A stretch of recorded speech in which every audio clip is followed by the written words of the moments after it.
Good afternoon, everybody, and welcome to Lexington, Kentucky for WCBN's broadcast of Michigan softball. Today we have a matchup between the Kent State Golden Flashes and the Michigan Wolverines. Kent State comes in with a record of 8-9. Michigan comes in with a record of 13-6-1. Alongside me today I have Kevin Klein and our producer Dalton Pataki behind us. Kevin, what are you looking at for today's matchup? Well, you look, Michigan is the designated home team today, and Tara Blanco will be in the circle, and she is kind of that second head of the two-headed monster for Michigan. You think of Megan Betza and also Tara Blanco, who in her first year as a mainstay in the rotation has just been absolutely fantastic. An ERA 2.35, 7-2. She actually leads the team in wins as well. She's not going to strike out a lot of batters, only 40 strikeouts on the year, but she has great control and induces a lot of weak ground balls, so watch for that today. Definitely, Kevin. We'll definitely expect to see more balls in play than we did yesterday, and we saw Megan Betza strike out an even dozen. We're going to get underway momentarily here. The players are on the field. Looks like Tara Blanco has a little bit of a issue with her cleats. Umpires getting into position, and we're going to have some softball for you coming up in just a couple minutes. And if, you know, we talked about Tara Blanco in the circle, but looking at the Kent State lineup, the two keys for me are the 3-4 hitters. They hit back-to-back, Maddie Grimm and Holly Spears, because most of the team's power and extra base ability comes from them. You look at Maddie Grimm, 10 of her 16 hits this year have been for extra bases, 5 doubles, a triple, and 6 home runs, which she leads the team in. And then Spears leads the team in RBIs with 20. So Kent State will go as those two players go. So watch for the 3-4 hitters for the Golden Flashes today. Definitely have to pay attention to the middle of the lineup for the Golden Flashes. We'll see if Blanco can avoid getting some traffic on base before those 3-4 hitters come up. Michigan wearing their blue tops, white pants, blue socks, and maize visors.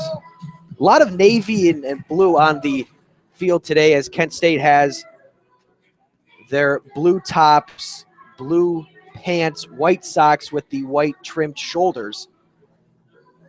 Very similar color schemes for sure. Yeah, definitely. It looks like the teams are almost the same. The only real difference there is Kent State's got those white undershirts there. Looks like I have a little bit of an issue with the mound here. Yeah, Jennifer Brundage out there with the home plate umpire. Now Carol Hutchins will stroll out.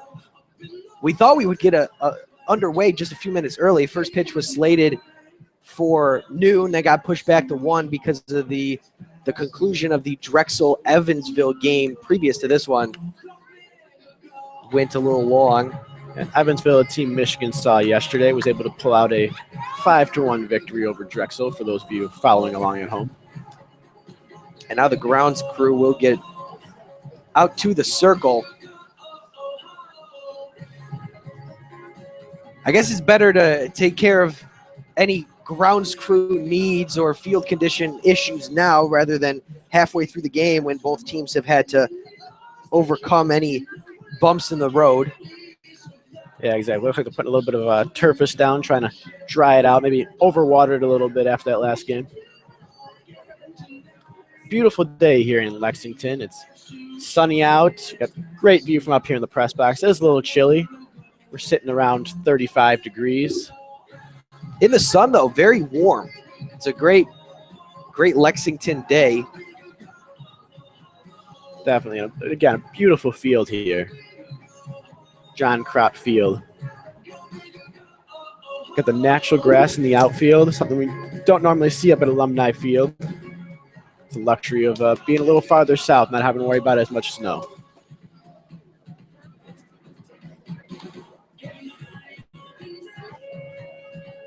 Looks like Blanco will throw one warm-up pitch, and that will be satisfactory. Infield will huddle again, and we are just that much closer to being underway. Umpires taking positions. Outfielders and infielders taking their spots. It looks like it's time for some softball.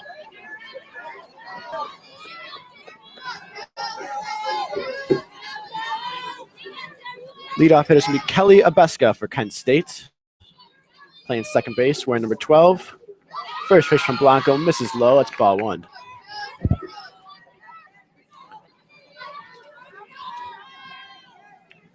A little bit of a sparse crowd early on today. See some maize and blue out there so far. And here comes the 1-0 from Blanco. That one bounces in there. It's ball two. I would assume the second half of this doubleheader, the crowd will begin to fill up a little bit with two top 20 teams facing off, Michigan and Kentucky, and especially given Kentucky is the host school for this John Kropp tournament. Third pitch from Blanco is in there for a strike. Abeska at the top of the lineup for Kent State, hitting 300. This is just her fifth start, so sees a lot of time as a pinch runner and defensive replacement. The right-hander takes strike two on the inside part of the plate.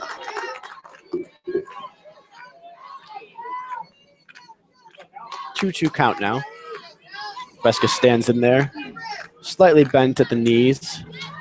Bat waggling above her right shoulder. And here comes the 2-2. Fouled straight down. And you saw Blanco take a little off of that pitch.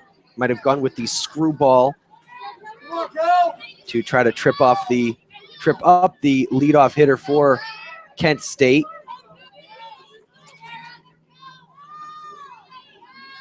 And the 2-2 again. Swing and a miss, strike three. First strikeout for Blanco. Looks like she got on a high rise ball there. Yeah, you saw her work the top of the zone after working the bottom of the zone the previous pitch. And already Blanco making me look bad. As I said, she won't strike out a ton of hitters. But a good start for Blanco. Don't want to give some early runners up to the Golden Flashes. The first pitch to the second batter of the game, Vanessa Skaraste, or Skaraste. Definitely a mouthful. Skaraste, here we go. I think I've heard three different pronunciations so far. Take strike one.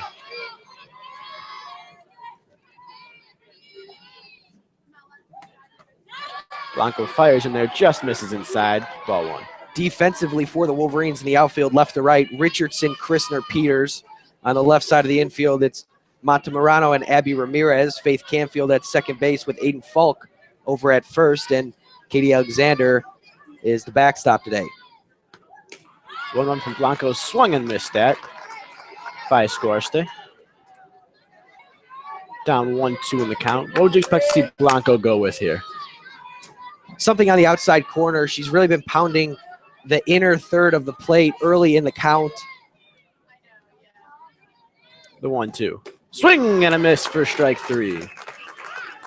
So just as Megan Betza did yesterday, Tara Blanco starts off the game with two straight strikeouts.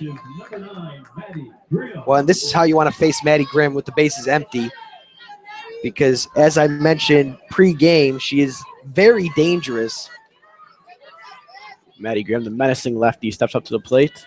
Blanco fires. Fouled off of Grimm.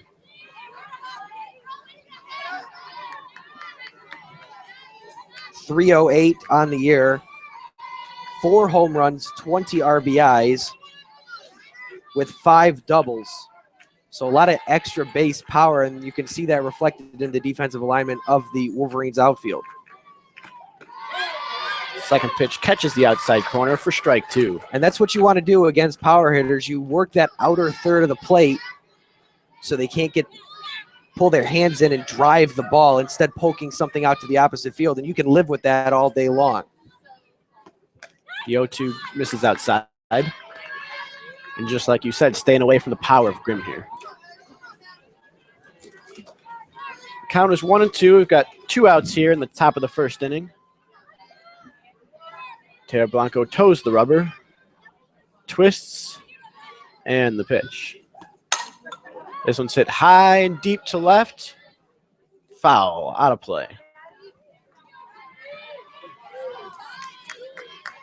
Courtney Richardson made an attempt at it, but ran out of real estate over there in that left field corner. Yeah, and you might see the wind play a factor. We talked about it yesterday. It's again blowing left to right, so that the wind almost helped that ball stay in play, but Richardson just couldn't make the play over the fence. Very difficult play if she would have made it. Blanco tries another 1-2, fouled straight back, and Grimm looked like she was on that pitch.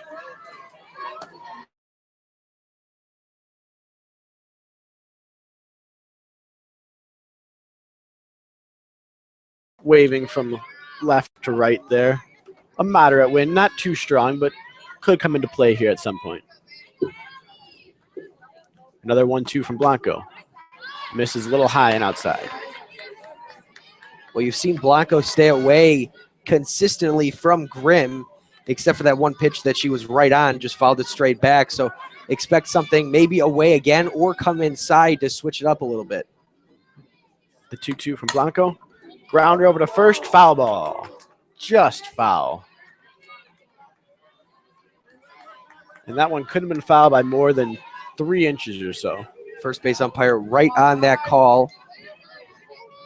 It was almost fielded by Aiden Falk, which would have been a nice play because she's throws lefty, so she would have had to reach across her body with the glove on the right hand. And Blanco tried another 2-2 pitch. Swing and a miss, strike 3. Blanco sets them down in order. 1, 2, 3, 3 strikeouts. After the top of the first, we're still scoreless. Kent State 0, Michigan 0. 2 up for Michigan to start the bottom half of the first is going to be Natalie Peters, Abby Ramirez, and Kelly Christner, the same first 3 Wolverines we saw yesterday. Yeah, those are probably the 3 hottest hitters for the Wolverines so far. Peters up above 400, Ramirez sitting at 367, and Kelly Christner, I mean, we could talk all day about what Kelly Christner has been able to do this season so far. She's at 526. She came into yesterday's game at an even 500, goes 3 for 3, a casual 3 for 3, scores 3 runs. That really, helped the Wolverines run rule Evansville. But her season has just been absolutely fantastic. 4 home runs, 20 RBIs, just all over the place. So she is the key hitter in that lineup, especially given that Peters and Ramirez are both slap hitters and act as the table setters rather than giving you any extra base power. And the Wolverines will have their work cut out for them today as Ronnie Ledeen takes the mound for Kent State. Ronnie Ledeen's appearing in her 13th game of the year, holds a 1.95 ERA, 42 strikeouts to 20 walks on the season. So she does have the ability to put batters away.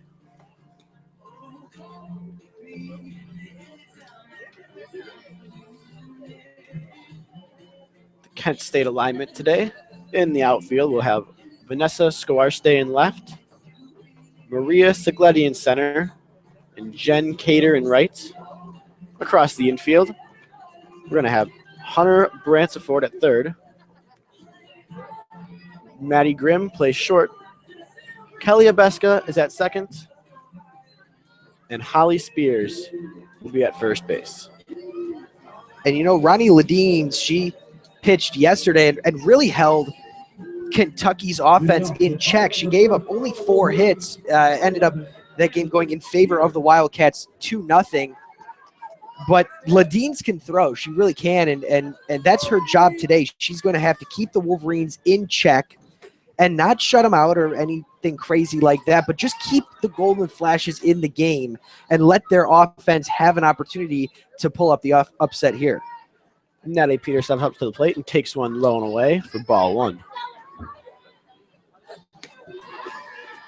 As Kevin mentioned, Natalie Peters coming in batting .415 on the season as the Wolverines' leadoff hitter.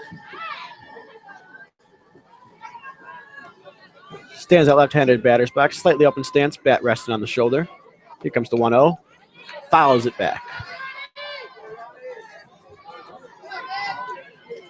Peters playing in her 16th game, so missed a few games during that California stretch, was a little banged up, but definitely an important piece to have back in the lineup because she is such a dynamic slap hitter at the top of the order. And especially given how the bottom of the order has done so far, it's important to get her back in there. And now Peters is going to ground one straight to the second baseman.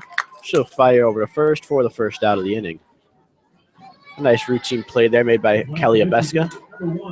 Yeah, very routine for sure. Abeska didn't even have to move. That'll bring Abby Ramirez to the plate for the Wolverines. First pitch is slapped foul on out of play to the left side. Abby Ramirez coming in batting .367 on the year. This will be her 21st game.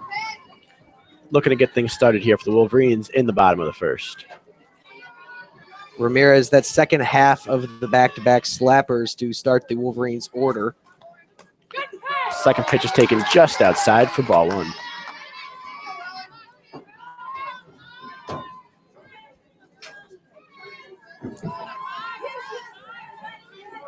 Working quickly, Abby Ramirez waits on the 1-1 pitch. That one's slapped foul out of play to left side again. Ramirez definitely more of a power slapper than what Peters is. We actually had the opportunity to talk to Ramirez, Morris Fabry did, of WCBN Sports, and she said she has really grown as a hitter to become more of a power slapper, which you don't see as often, rather than when she came in as a freshman. It was more of just a light tapper, I believe was the quote she used. And Ramirez takes a ball low and in for ball two. That evens it up at 2-2. And here's the pitch. This one slapped up the middle. Play is made by the shortstop. That's Maddie Grimm. Fires over to first for the out. Yeah, Grimm just as good defensively as she is as an offensive player as well. And it's hard to get slap hitters out because they already have that first step towards first base, and Ramirez is speedy herself. So a good defensive play to keep the bases empty for Christner. That brings up the Wolverines' offensive MVP so far this season, Kelly Christner, who takes outside for ball one.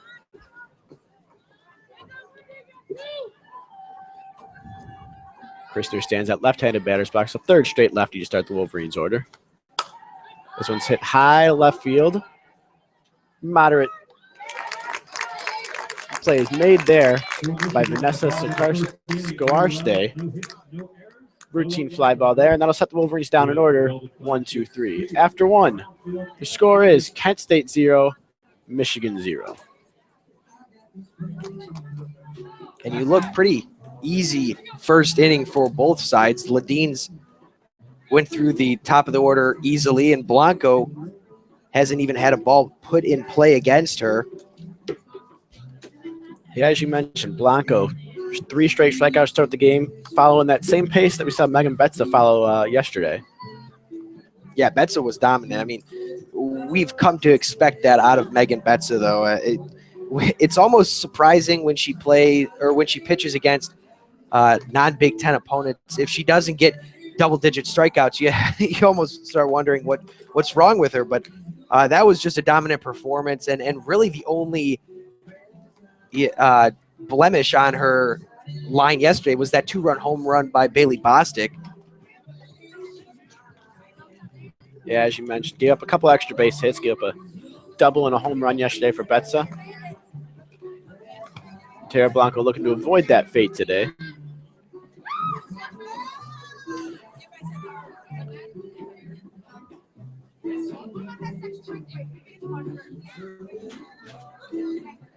As you mentioned, beautiful sunny day here in Lexington, not a cloud in the sky. It's brisk, though. That's for sure. Michigan was originally slated to have 2 games yesterday, but all the games were pushed into the afternoon time slot because the morning temperatures were in the low to mid-20s. Yeah, definitely a cooler time of year around here, just as is across the country and across the Midwest. Definitely a change of pace considering the Wolverines have been in California for the last 12 days or so in terms of their spring break, competing in 2 tournaments. First pitch from Blanco to start the inning to Holly Spears is tapped foul to the right side.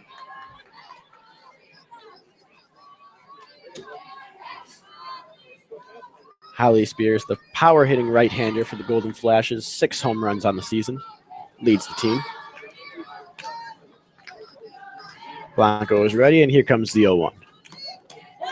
Taken for a strike on the inside part of the plate. And that's textbook how you work inside and then outside, or in this case, outside then inside, because that first pitch was away from Spears, and Blanco then paints the black right on the inside corner. It's hard to adjust that quickly as a hitter. The 0-2 is a little high and outside from Blanco. Brings the count 2-1-2.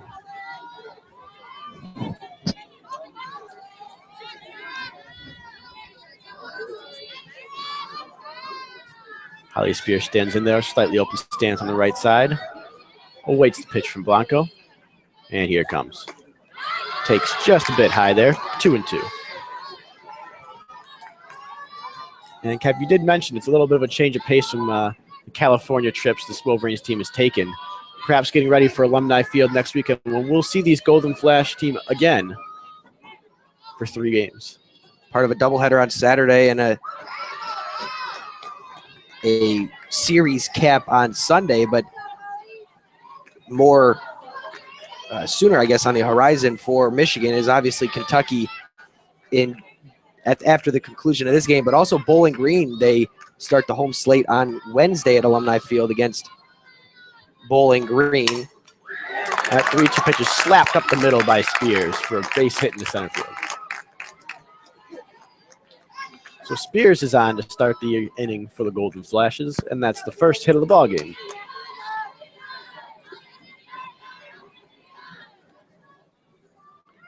So the first time through that Grimm-Spears combo you're talking about, Blanco ends up with a strikeout and a single. Success, you'd say, so far? Well, I mean, they're 2 dynamic hitters, and you even look at who's coming up, and that's Bailey Brownfield, and she's the team leader in average at 400. And she even has 5 doubles to her name this year so far. So it's a tough middle of the order, but then again, how many teams are you going to face where the middle of the order isn't, dynamic and unique like that? As there's a pinch runner for Spears. That's number 23, Vanessa Voden. And as you mentioned, Bailey Brownfield step up to the plate. Left-handed hitter. She's a designated player today.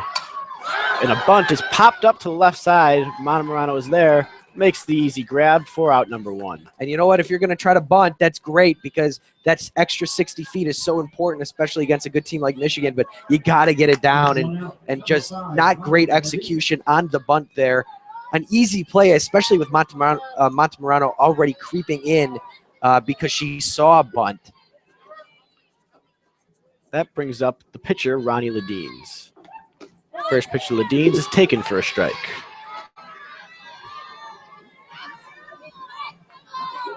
And as you mentioned, that bunt was popped straight up. There was really no reason for Michigan to not make that play. The 0-1 from Blanco. Taken a little bit inside there for a ball. It's 1-1.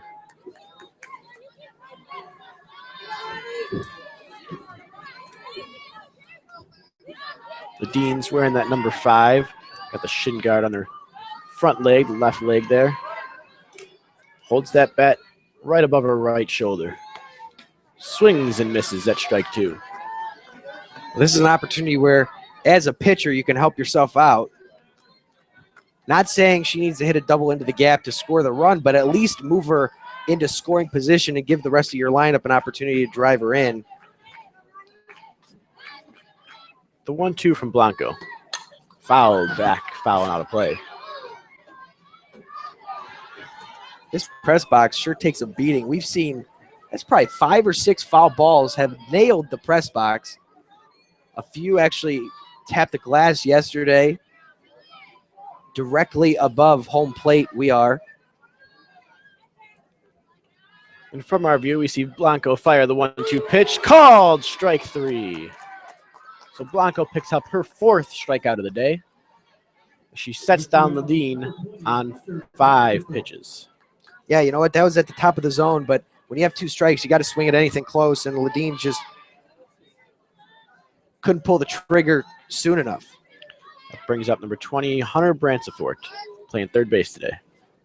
First pitch to Brancefort is swung and missed at in the dirt for strike one. Looked like Brancefort chased one there. That's what happens when you have a pitcher like Blanco who's consistently in the strike zone or at least near it. When she throws one out of the zone, it throws off the hitter. It's almost like the hitter predetermines whether or not she wants to swing at it, and then when it's in the dirt, you can't do anything about it. And just as you mentioned, Blanco pounds in there for strike two. So Brancefort down 0-2 here in the count to Blanco. Blanco is ready, and here comes the pitch. Taken outside, but the runner goes. Thrown on to second is in time. What a throw. Beautiful play. Beautiful throw by Katie Alexander to throw out the runner, Vanessa Vaudin. That means Kent State ends the inning without pushing across a run. We remain tied here at 0, headed into the bottom of the second inning. Yeah, and you know what? That pitch was a little outside, so it worked to Alexander's favor because she got out of her crouch and just fired a dart down to second base, and it was a perfect tag because sometimes even when that throw is right on the bag, the tag will be a little high and the runner can slide under. But a great tag applied by, I believe that was Abby Ramirez. Couldn't see if it was Canfield or Ramirez who slid over. It looked like that was indeed Ramirez making that play. Yeah, like you said, it was a perfect throw from Alexander there, right on the bag. Barely had to move the glove there. And that brings up the 4, 5, and 6 hitters for the Wolverines. That'll be Aiden Falk, the aforementioned Katie Alexander, and Faith Canfield. Yeah, you see Alexander in that 5-hole. That's probably the highest she's hit all year long. She has just been ripping the cover off the ball. We saw yesterday a 2-run double with the bases loaded that eventually scored that 3rd run on an E6. Blanco came in to score on that, but she's really provided some offense to that catcher position. Alex Subject got a lot of playing time at the beginning of the year and had a really successful first couple weekends, but since it's been Katie Alexander who has had the hot bat, and that's why you see her in the lineup for the first half of this doubleheader. Before we get to Alexander, we have Aiden Falk stepping in. 4th straight lefty to start the order for the Wolverines to face Ronnie Ledines. First pitch is taken on the outside corner for strike one. Ledines working very efficiently so far. Only needed 10 pitches to get through that first inning. The 0-1 is swung at and missed by Falk. 0-2. This Wolverines lineup very disciplined. Aiden Falk sometimes can get a little crazy with the bat. She does lead the team in strikeouts, but provides a heck of a lot of power. That's why you see her in the cleanup position. More of a free swinger. That third pitch is taken well high for ball one. And as you mentioned, Falk chased that second pitch a little bit high. Ledines tried to go back upstairs there, but Falk would not bite that time. Let's see what Ledines tries to do here on 1 and 2. Swung at and missed by Falk. That's strike 3. So Ronnie Ledines picks up her first strikeout of the day. And you notice where all those pitches were. They were outside, not letting Falk get in her happy zone. Not able to pull anything and just cutting and missing twice on pitches that were on the outer third. That brings up the red-hot Katie Alexander, who takes inside for ball one. Yeah, Alexander, 355 on the year. 2 doubles, a triple, so some extra base power. Second pitch, she swung at and missed by Alexander. That one looked a bit away.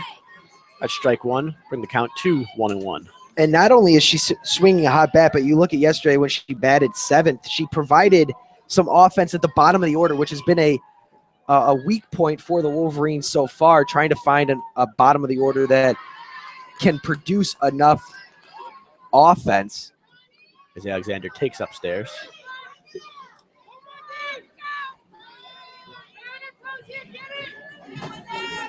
Once again, Ledeen toes the rubber, and here comes the 2-1 pitch. Swung at and missed again by Alexander. That evens the count up at 2-2.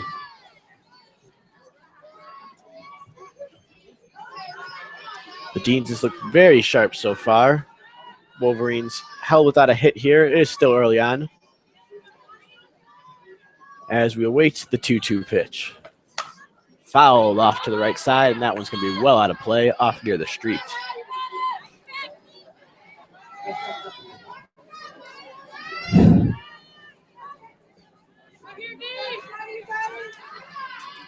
You're ready to see the crowd starting to fill up a little bit more here as this game progresses a little bit farther. The 2-2 taken inside for ball 3. Well, they know a good one's coming, but you know what? If they came early, they're seeing a good one so far. No score. Bottom of the second, 2 pitchers that are really finding their groove early on. Not many mishaps so far on either side. The 3-2 pitch is swung at and missed by Alexander. Second strikeout of the inning for the Deans as the ball did hit the dirt. So the catcher, Paige McCreary, fired down to first base to retire Alexander.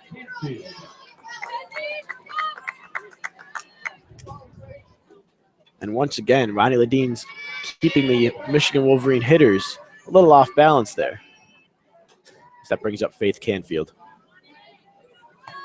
First pitch to Canfield is fouled straight back. Canfield coming in on the year, batting a very solid .328 with 4 home runs. Driven in 15 so far this season. Good for third most on the Wolverines team. As she awaits the 0-1 pitch. Squares around a bunt, but pulls back in time, takes ball 1. Yeah, Canfield's been a pleasant surprise offensively and defensively this year. Had some big home runs, like you mentioned. And we kind of saw that last year in limited playing time. She played a little bit when Abby Ramirez went down with a leg injury. But she's got offensive lines went into right field for a base hit. But as you see there, she's got offensive ability, and she can go the other way. She can hit it out of the park. Just an overall a smart hitter, and that is kind of the cookie cutter way for Carol Hutchins. She recruits smart hitters, and that's what Canfield is, and she's only a sophomore. And that brings up number 12, Amanda Vargas, who we saw in a pinch hitting role yesterday. First pitch to Vargas is taken for a strike.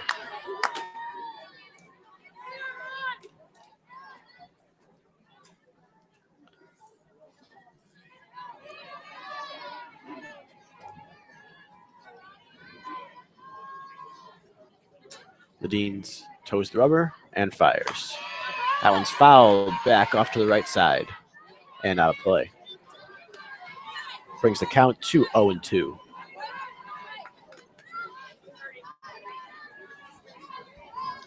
No score so far here in the bottom of the second inning. Wolverines have a runner on base. That's Katie Alexander over at first. Or I'm sorry, it's Faith Canfield over at first. And Vargas at the plate takes high for ball 1. Runner goes. Throw is not in time. As Canfield swipes second. Canfield now 6 for 6 on stolen base attempts this year. Smart hitter, smart base runner, and got a really good jump. Throw wasn't great, pulled Grimm off the bag, but I think she would have been safe either way, even with a good throw. Yeah, Canfield had a great jump there. There really wasn't much of a shot there throughout Canfield at second. She's put herself in scoring position. As Vargas pops this one up to the left side. The shortstop, Grimm, was able to make the grab, though, and that retires the Wolverines here in the second. Through 2, we are still scoreless here in Lexington. Kent State 0, Michigan 0. As both pitchers have really dominated the game so far.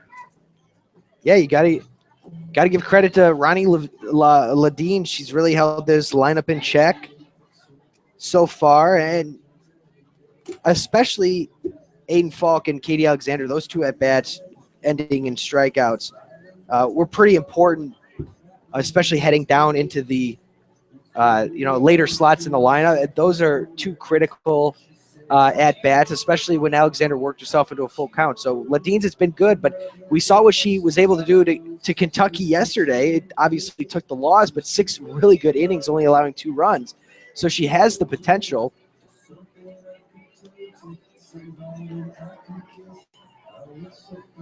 It looks like Hunter Bransford was at the plate last inning when Voden was thrown out trying to swipe second. So she'll lead off this third inning for the Golden Flashes.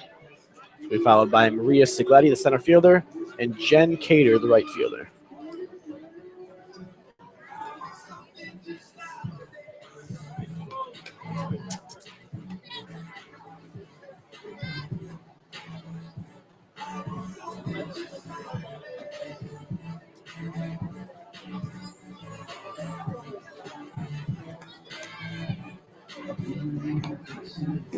As the Wolverines huddle up on the mound to start the inning. Looks like Vargas is looking for the dugout here. Bit of a rosin bag check, it looks like.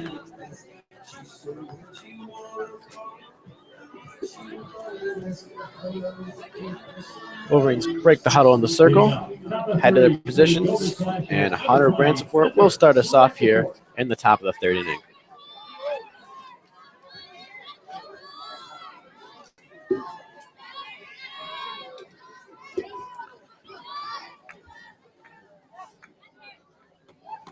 First pitch from Blanco clips Bransford on the leg, it looks like, and she will take first base. Yeah, not the way you want to start an inning.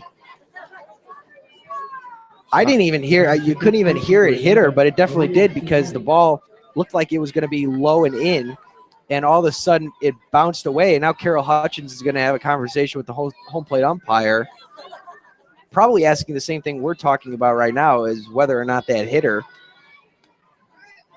And how about that for Hunter Bransford, down 0-2 in the count to end last inning. Steps up this inning, is standing on first base. So Blanco's going to have to deal with a little bit of traffic here as Maria Sigletti steps in. Squares on the bunt, but pulls back for ball 1.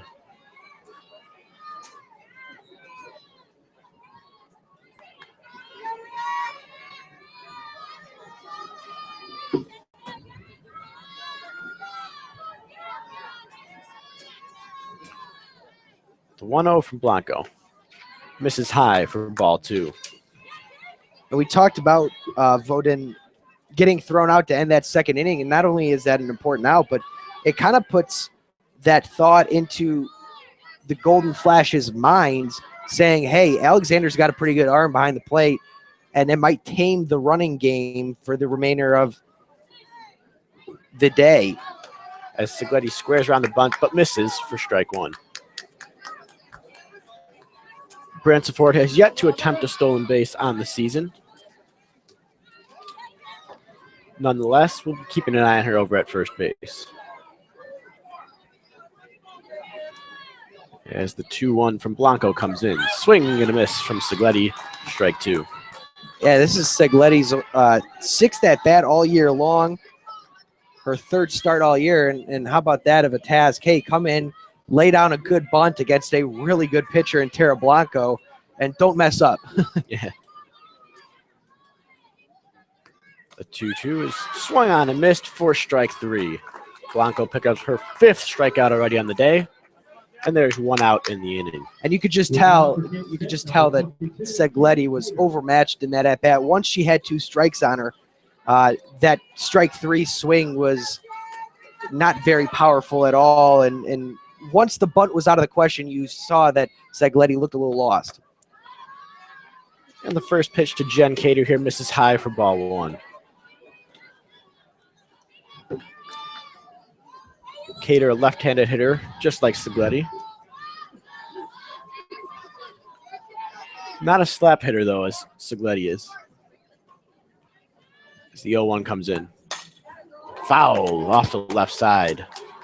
Almost hit the coach over in that third base coaching box.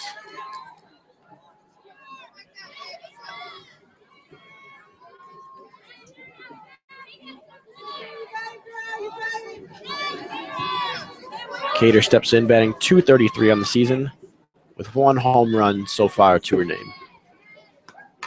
So that one's fouled back. Count is 1-2 now. Runner on first, 1 out here in the top of the third. Golden Flashes at the plate. This is a pretty important at bat, especially 1-2 now with 1 out and a runner at first. The top of the lineup's on deck, so if you're Blanco, you really want to get this second out here. And she does. Cater swings and misses at strike 3. Blanco's 6th strikeout of the day, and that brings up Katie Abeska.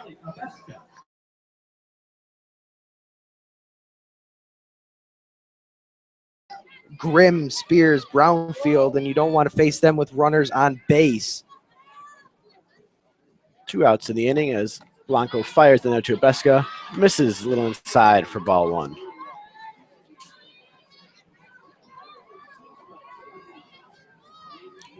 Wolverine defense appearing to be playing roughly straight up. Center fielder Christian maybe shaded a little bit over to the left side with the right-hander Abeska at the plate. Second pitch is fired in there for a strike, 1-1.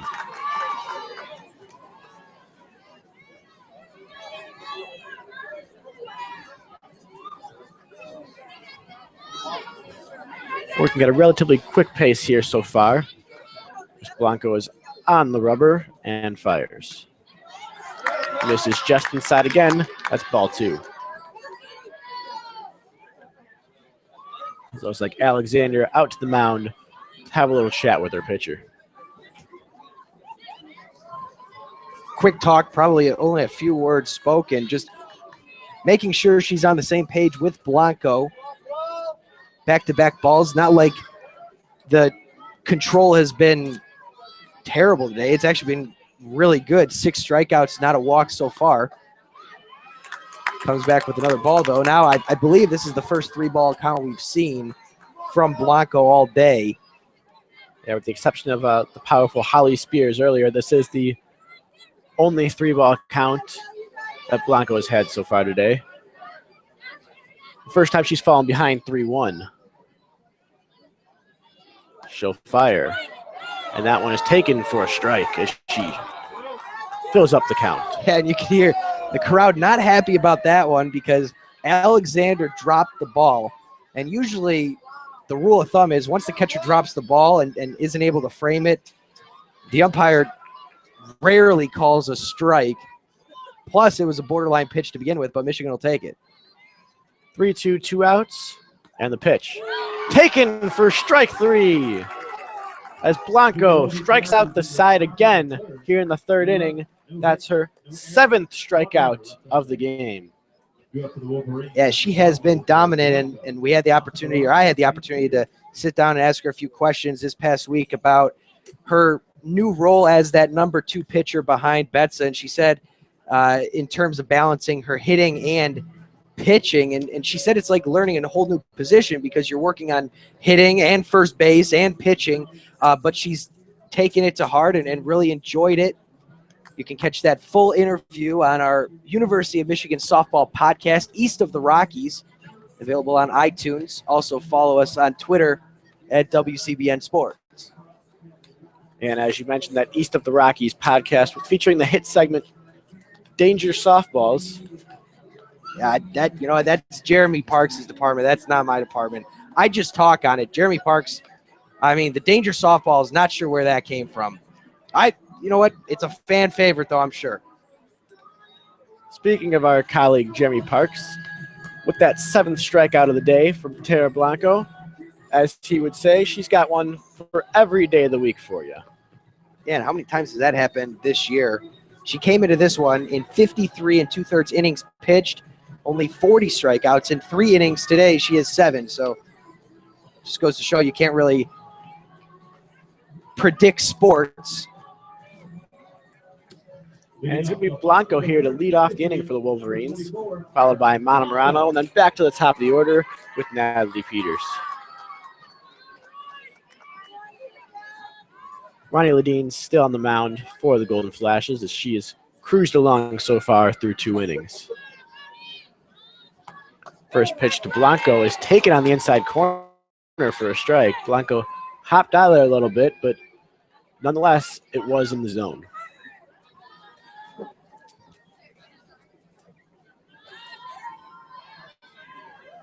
Ledeen's rocks, and the 0-1 is in there for a strike. That's not fair.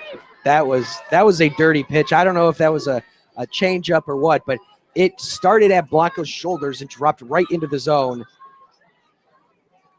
And Ledeen's obviously locked in here, painting the corners, throwing some off-speed pitches in there to throw those hitters off balance. And the 0-2 taken just a bit high. That'll bring the count to 1-2.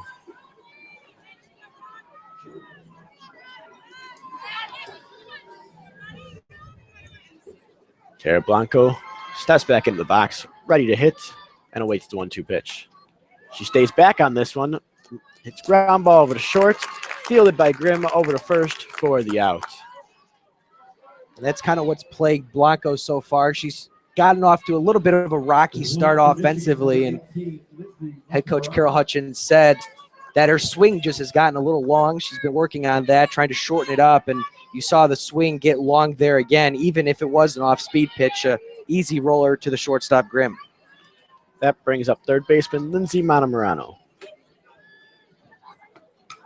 She fouls back the first pitch she sees from the Deans, brings the count to 0-1. Montemurano, a bit of a slow start to the season here, batting only .256 in 18 games played. She did go 1 for 2 yesterday, struck the ball pretty well, picked up a walk and an RBI. She really likes to pick it up once they start playing at Alumni Field, as she takes the ball low and in to even the count at 1. But historically, Montemurano has definitely been a dangerous hitter once it comes Big Ten Conference play time.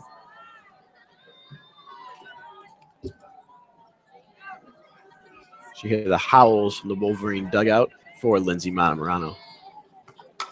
As that one's fouled off the right side and out of play.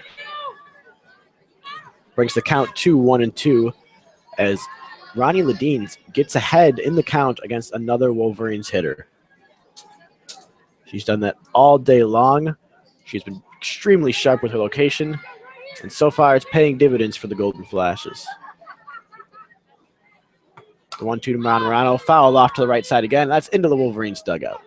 Yeah, and you want to be patient as a lineup and let the pitches come to you, but that's incredibly hard to do when the pitcher is just continues to pound the strike zone.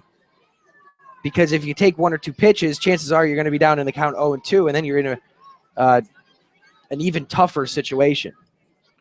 Montemurano down 1-2 here. Takes ball 2 just inside. You hear the crowd calling for the umpire to ring Montemurano up. Yeah, there's a lot of Kent State fans in the stands. Bit of a shorter drive than Ann Arbor here. Kent State from Kent, Ohio.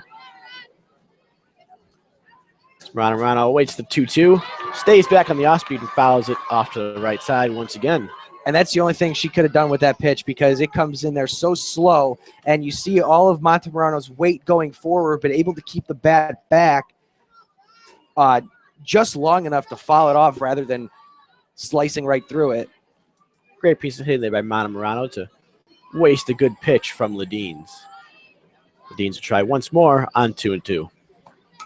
As Montemurano fouls off another one, this one right back to the screen behind home plate.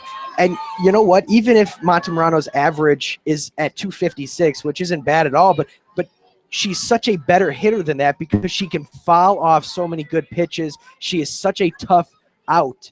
No matter how she's swinging the bat, she's always going to give you a good at-bat. We're definitely seeing a good at-bat here as we await another 2-2 pitch. This one popped to the left side. That one's going to land foul. Diving try by the third baseman, Hunter Bransford, was not able to get there. And Montemurano stays alive, 2-2.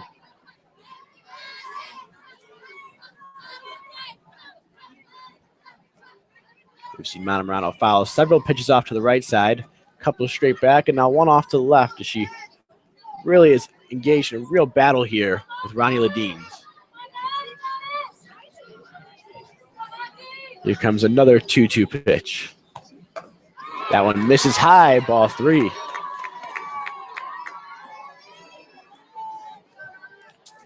Murano has been able to work the count full here with 1 out in the bottom of the 3rd. Still scoreless, each team with a hit. Michigan's was Faith Canfield last inning, and it looks like Murano is going to draw the walk. What a job by Murano there. Fouling off at least 5 pitches there, I think it was. Well, and it flips the order to the top and allows Peters and Ramirez and maybe even Christner an opportunity to bat with runners aboard and only 1 out. This inning looks completely different if Montemurano doesn't put that kind of work into the at-bat that she just did. And as you said, that turns the lineup over for the Wolverines as Natalie Peters will step up with the runner on first and 1 away. Peters takes the first pitch in there for a strike.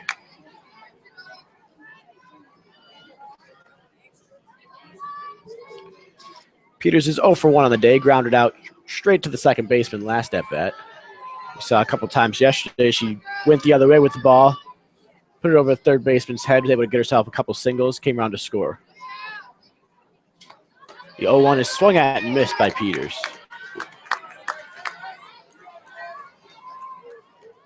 And Peters down on the count 0-2. We'll see if she can fight back, just as Montemurano did last at bat.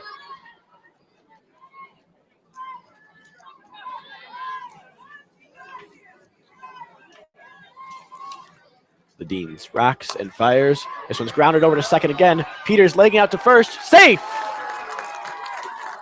As the Wolverines are in business here with an infield single from Natalie Peters. Montemurano moves up to second. Peters is on first for Abby Ramirez. And that's what makes a slap hitter so tough to retire, because you induce such weak contact, but you know that slapper is really fast, and Peters is just hustling down the line, and it was a slow roller, so really not a lot of Abby Ramirez lines one in the left field. It's going to be run down and caught by the left fielder, Vanessa Sakarste. Really nice running grab there by Sakarste. That had a double written all over it. With 2 outs, number 21, Kelly Christner. Means 2 outs here, runners on first and second for Kelly Christner.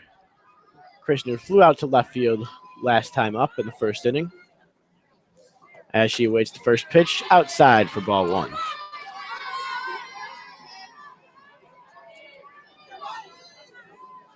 Well, her average is down to 517, so maybe a cause for concern. Bit of a slump here. She's only 0-1 for the, only 0-1 on the day. Second pitch is popped straight back, and it's going to go right over our heads and out of play. Yeah, you heard that big thud. If it was a little lower, we might have had a chance at it. I didn't bring my mitt. That did not make the packing list to Lexington, unfortunately. Yeah, I forgot mine as well. No, Dalton, did you bring yours? Oh, Dalton has his. We're all right.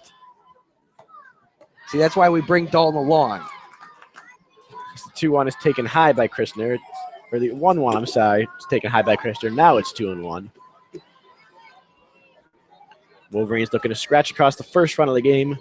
Montemurano in scoring position out at second base.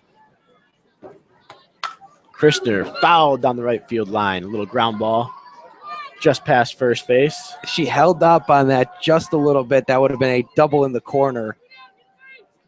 Montemurano definitely would have scored. Peters probably would have scored too with 2 outs.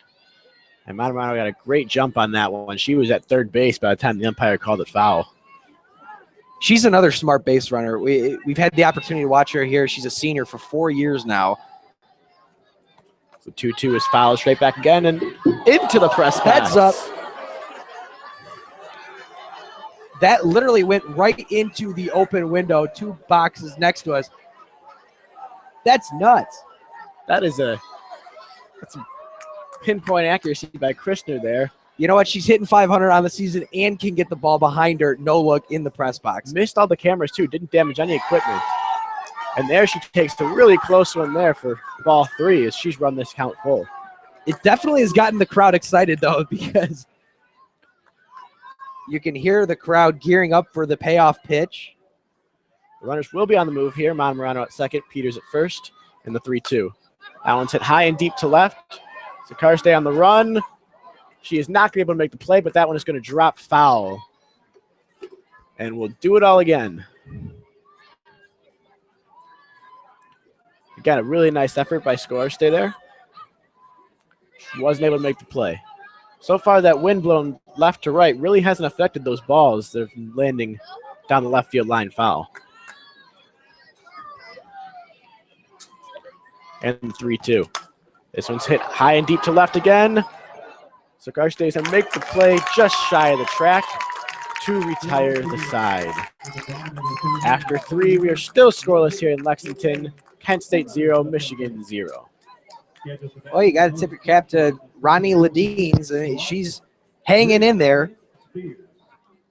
Think about, there were 2 runners on, 1 out. Ramirez and Christner coming up, the two of the 3 hottest hitters in the Michigan lineup, and she retired them with ease. Christner's fly ball actually was a little closer to getting out than Ramirez's, but Ledines is throwing, and she's throwing well. She's staying away from these Wolverine hitters, making them go the other way, maybe taking away a bit of their power. Has been able to work around 2 hits and a walk so far. Nonetheless, Ledines has looked sharp, as has Tara Blanco. She's allowed just 1 hit and 1 hit by pitch. She has faced 1 over the minimum so far and has 7 strikeouts through 3.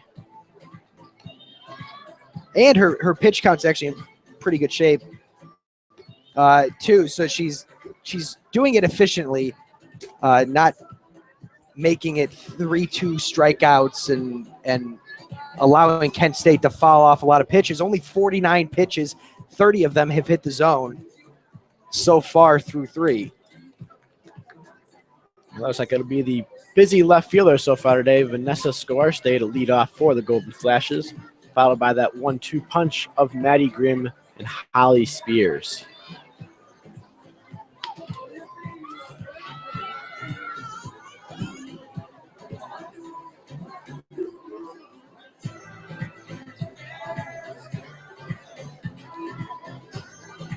The umpire dusts off the plates.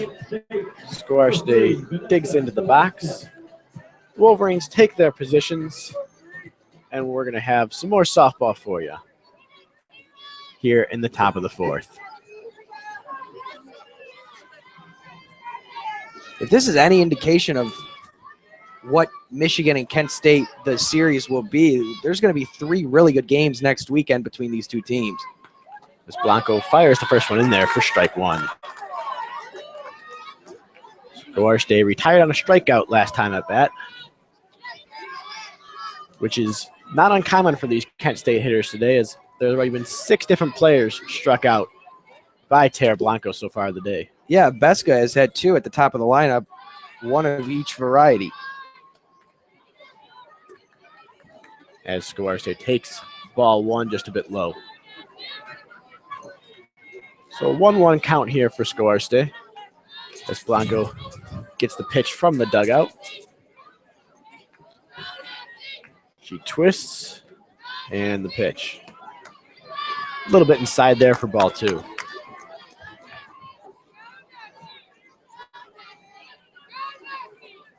The crowd really starting to file in here. I'd say we're about 75% capacity so far. Well, the Kentucky-Michigan game was set for a first pitch around 2 o'clock. It's 1:53 local time here, but obviously plenty of softball left to play in the Michigan-Kent State game. They've been treated a good one so far. Sakarste takes low for ball 3, and that sends Katie Alexander out to the mound to talk to Tara Blanco for the 2nd time today. Another quick meeting. Alexander is back behind the plate, ready to receive the 3-run from Tara Blanco.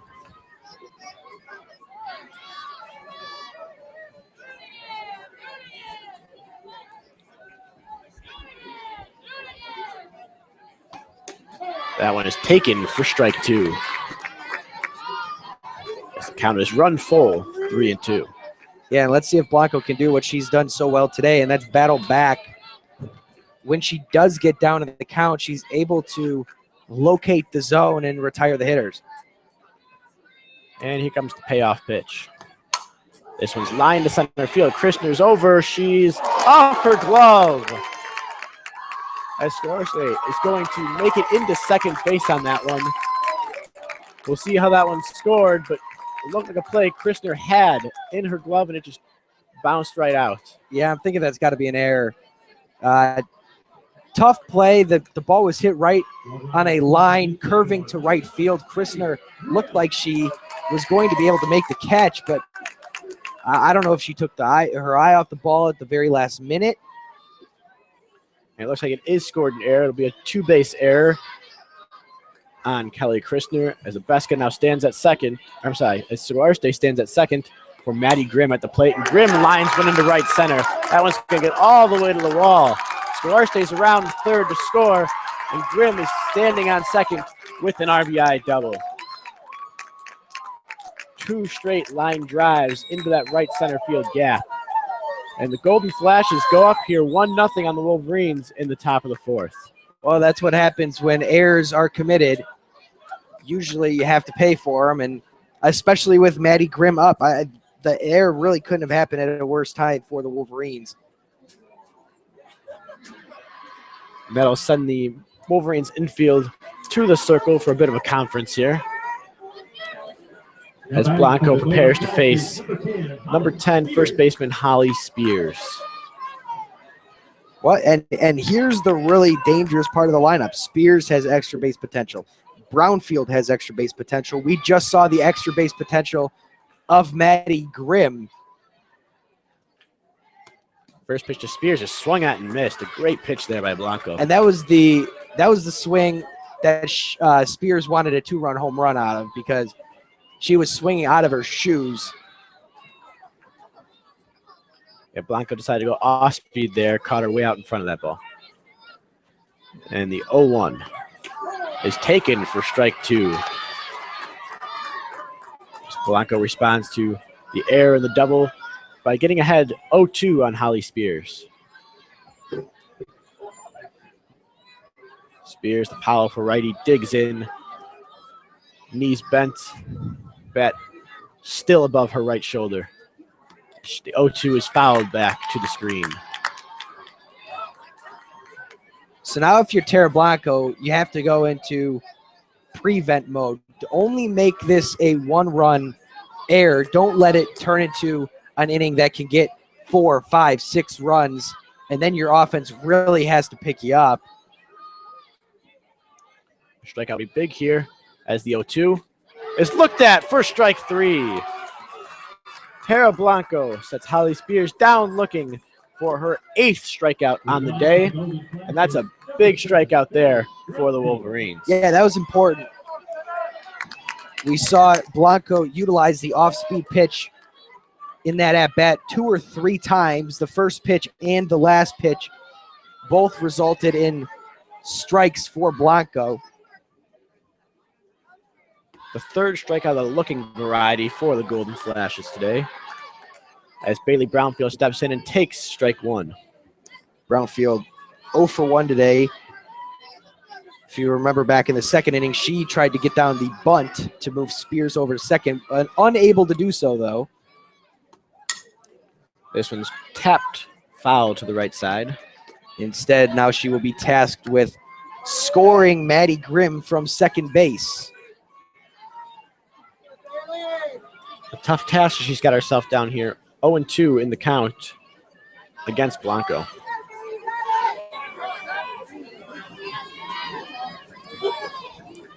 Blanco fires just outside for ball one. Look like a bit of a waste pitch there, trying to get Brownfield to chase.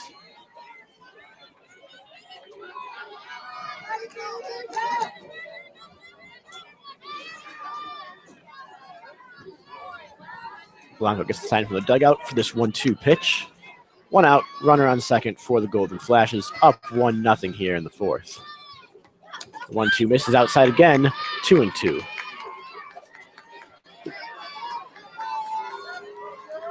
And Kevin, as you've mentioned a couple times already, staying away from the power of these hitters by trying to pound the outside part of the plate, not letting them get the bat around and hook one into the right field corner. Yeah, the only mistake she's made is that Maddie Grimm double. And this one is tapped to the ground on the right side. Falk makes the play, steps on first for the out. Runner advances to third. But there are now 2 outs in the inning. Well, now Ladines has an opportunity to help herself out. RBI opportunity, 0 for 1 on the day. And the Deans went down looking against Blanco last time. Ladines, the senior from Arlington, Washington. She waits the first pitch from Blanco and fouls it straight back, 0-1.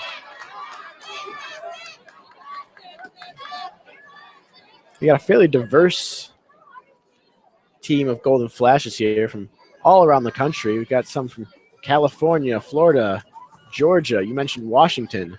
Golden Flashes really pulling from all over the country, and that's a credit to first-year head coach Eric Oakley. Yeah, Oakley in his first season was the assistant coach on the Golden Flashes staff 2 years ago, was the interim head coach last year before that interim title was removed. And he knows how to develop pitchers, as we've seen what he's been able to do with Ladines, because you go back to his time with Eastern Michigan and working with the pitching staff there. And in his first year actually got the Eagles, Eastern Michigan Eagles pitching staff ERA down 1.5 runs. So he knows how to develop pitchers and he knows how to recruit, and off to a little bit of a rocky start this year, but definitely has a lot of talent on that roster. This Wolverines had a quick conference on the mound here before the 0-1 pitch, which just bounced in there. Now 1-1 on Ronnie Ladines. That second run of the game looming over there at third base in the form of Maddie Grimm. Doubled home the first run of the game for the Golden Flashes. The only run of the game so far, as the 1 run from Blanco is taken for strike 2.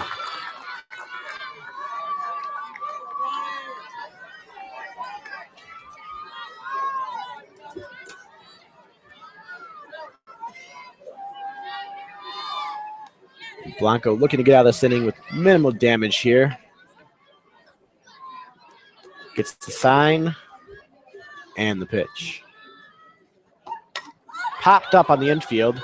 It's going to be Montemurano calling everyone off and making the grab.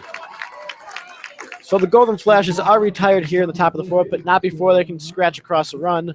They take a 1-0 lead here, headed into the bottom of the 4th. A good end to the inning for Blanco. She's been pitching well all day. You think about the 2-base error, then the RBI double for Grimm, and then completely shuts the door on the 4, 5, 6 hitters. And just as the Wolverines started off in the second inning, they're going to start with their 4, 5, 6 hitters, Falk, Alexander, and Canfield, looking to even this game up for the Wolverines.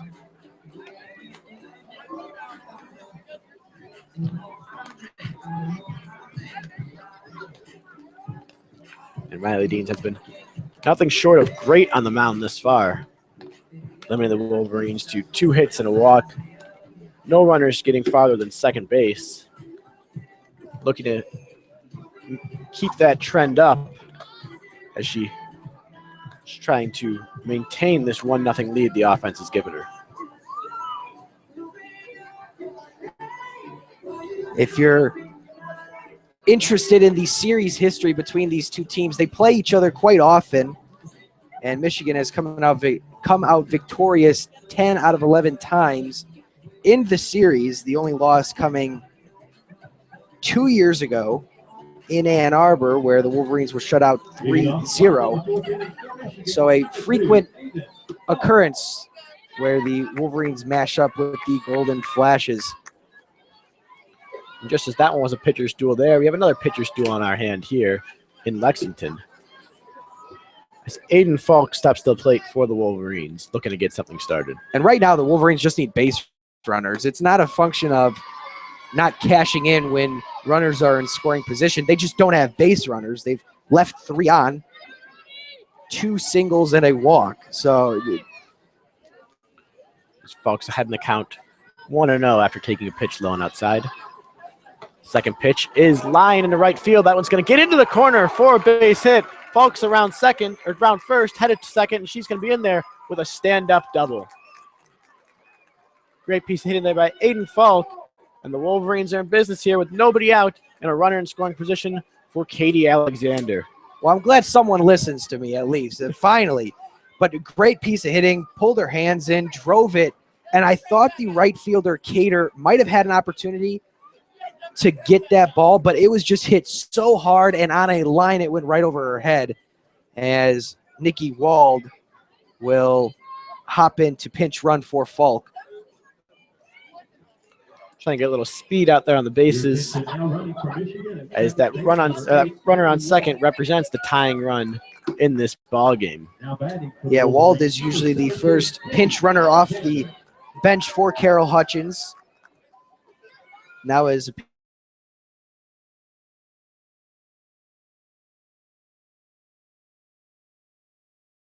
lead, or Alexander takes inside for ball one.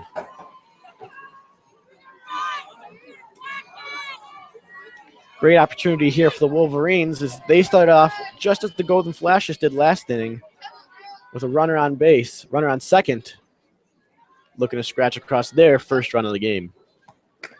And that one clips Alexander on the elbow pad. She'll take first base, and there are now two runners on with nobody out for Faith Canfield. Yeah, there you go. Get runners on. Doesn't matter how flashy it is or what it'll do to your average. Just get on and let the rest of the lineup do its job. And not many girls you would want up at bat in this situation other than Faith Canfield. She has been that good this year. And Faith Canfield, the only Wolverines hitter to pick up a hit in her first look at Ledeen today. She lays down a bunt here to the right side. This one's going to advance the runners as she's thrown out at first. It was the first baseman, Holly Spears, making the play to the second baseman, Kelly Abeska. Nonetheless, the Wolverines now have two runners in scoring position with only one out for Amanda Vargas. And you know what? That was such a good bunt. It was so good. I thought that Canfield had a chance to leg it out, but it was a good play, a good alert play by Spears not to be caught off guard. And Canfield a little slow getting out of the box there, but got the job done, and that's really what matters. As Vargas takes inside for ball one. This crowd very vocal so far about this home plate umpire. Well, tight game. Getting later into the ball game. Every call will be questioned a little bit by the opposition, but that's come to be expected. That's taken high for ball two. Vargas has had a few clutch hits so far this year. 2 home runs, 6 RBIs, a couple doubles as well. And now would be a perfect time for the Wolverine designated player to cash in on 2 runners aboard with only 1 out. And she takes outside for ball 3. So she's taking a ball inside, a ball high, and a ball outside. To complete the cycle, all she needs to take one in the dirt here, and that would load up the bases for the Wolverines if she's able to get that. Instead, she'll just take outside and make her way down to first base as the bases are now loaded for Tara Blanco. And it looks like there will be a quick meeting in the circle. Infield coming in. The battery out there as well. And it looks like that is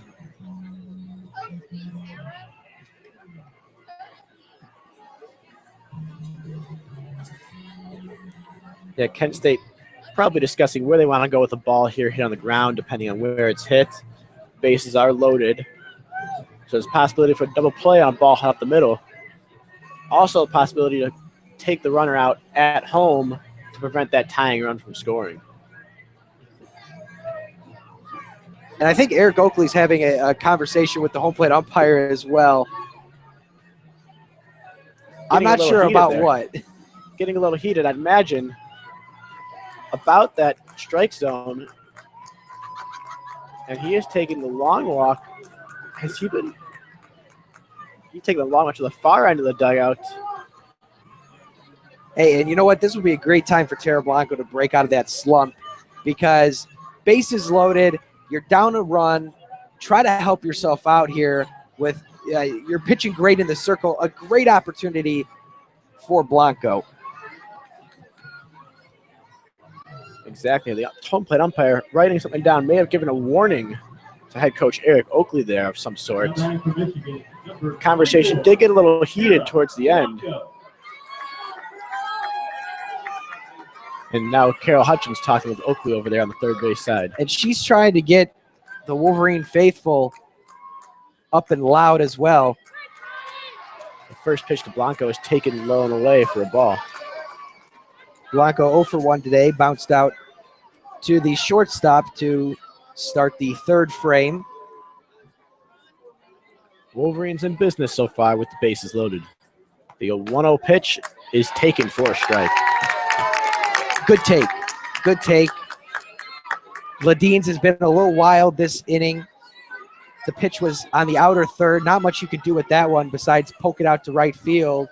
But at this point, you're trying to drive something to the pull field. And it hits Blanco. And that's going to be a painful way to pick up an RBI, but it's an RBI nonetheless. And the Wolverines have evened the score here in the bottom of the fourth. It's 1-1. And I don't know what it is with Blanco, but she is a magnet out there. That's the 6th time she's been hit by a pitch. We saw yesterday she was hit by a pitch. But, hey, you're absolutely right. A tie game is a tie game. The Wolverines will take it.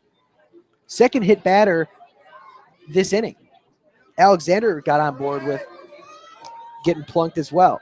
Yeah, so far 2 hit batsmen and a walk so far issued by Ladines this inning.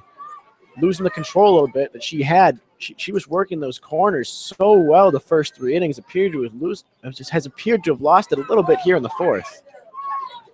And that brings up Lindsay Montemurano, who worked a great plate appearance last time. I've got it down here as a 10-pitch plate appearance last time, and she's able to work a walk out of Ladines after falling down 1-2. I wonder if we could double check that with our stat boy in back, Dalton Pataki. First pitch to Montemurano is taken inside for a ball. Dalton says yes, it was indeed 10 pitches. Dalton is a jack of all trades when not on the call. You can catch him on the call for the Kentucky-Michigan game following this one here on WCBN. As the second pitch to Montemurano is taken high and outside for ball 2. So I think in this situation, it's good for Montemurano to take it till you get a strike because Ladines has been a little all over the place. Bases loaded. You don't want to get too eager out there and hit a ground ball that turns into a double play. And that one's taken high for ball 3. And as you said, Ladines getting a little wild here, including this Montemurano at bat. She has thrown 8 balls, a hit by pitch, and only 1 strike so far. I'd imagine Montemurano is taking all the way here on 3-0 with the bases loaded.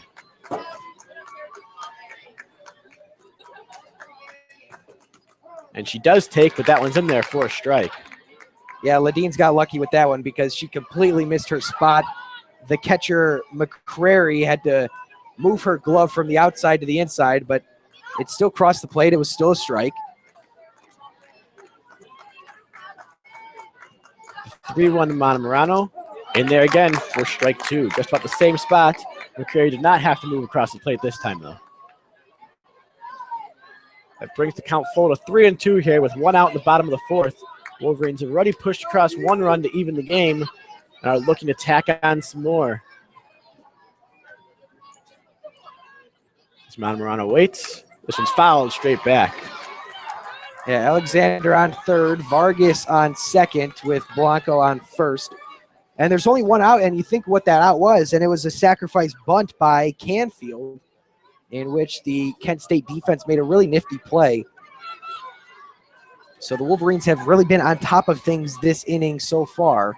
Second time through the order, the Wolverines have 2 hits, a couple hit by pitches and a walk as Montemurano taps that one foul to the right side. It was a little blooper there. The first baseman, Spears, tried to make a play, but she really did not have a shot at that one.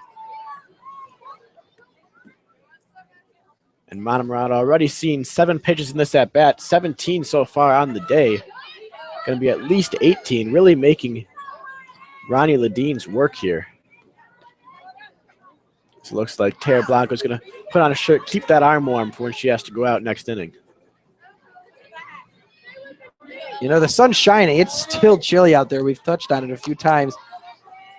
Bonnie Thole over at first base wearing a Mays hat.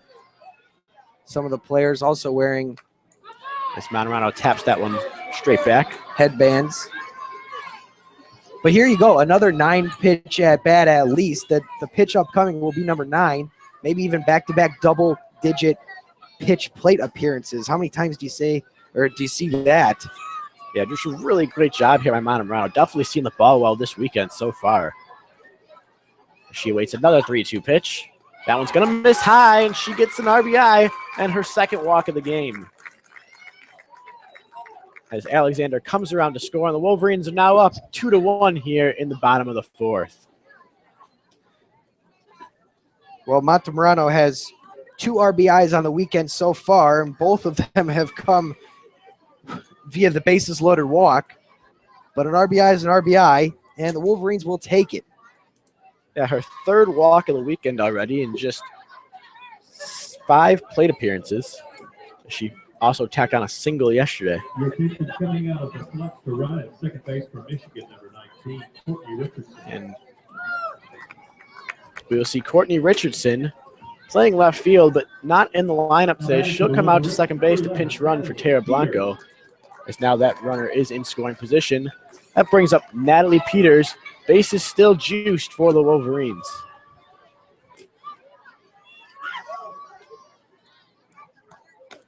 Peters takes outside for ball 1. And this is what makes Michigan so dangerous, because you look at their offense, they haven't been great so far today, but they're taking advantage of the errors of the opposition. The control for Ledeen's has faded a little bit, and they're just taking pitches, racking up the pitch count, seeing more pitches, and it's working in their favor. And that one looked like it might have been fouled off there. Couldn't quite tell if it was just fouled off or if it bounced off the glove or the mask. I think it got the her catcher. It got McCrary in the mask, I think. Either way, it was a strike. Natalie Peters did offer at that pitch, and they're going to go out to check on McCreary here. It looks like she may be walking back to the dugout. I think she's done for the day. You know, in this day and age when brain and head safety is so important, you really don't like to take chances when you get hit in the head, and especially as a catcher when you can't do anything with that play. It's a foul ball. You can't react in time. It's a direct hit right to the head. So if McCrary is indeed done for the day, probably the right call. Yeah, you have to agree there. Anytime you're taking a ball straight off the head, it was a direct hit right front and center. And McCreary did look uneasy as soon as it hit her, really. Coaching staff trainer came out and walked her off immediately. No hesitation really from McCreary there. Just hope she's all right. We'll see who the replacement catcher is for the Golden Flashes.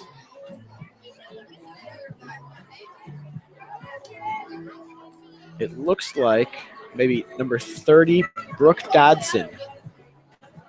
Senior from Justice, Illinois, Your pitcher trots now. out to the circle to get on the same page as her battery mate. That's Ronnie Ledeen's, who has worked herself into a little bit of trouble here. Bases loaded for the Wolverines. 1 out, 2 runs already in, and Peters with a even count, 1-1 to work with. Possibly a little bit of a time to regroup mentally for Ledeen's there. Had a little break in the action. And she'll rock and fire the 1-1 Peters. Taken high for ball 2. We saw Ledeen's able to locate her off-speed early on, but so far this inning, I don't think she's thrown one for a strike yet.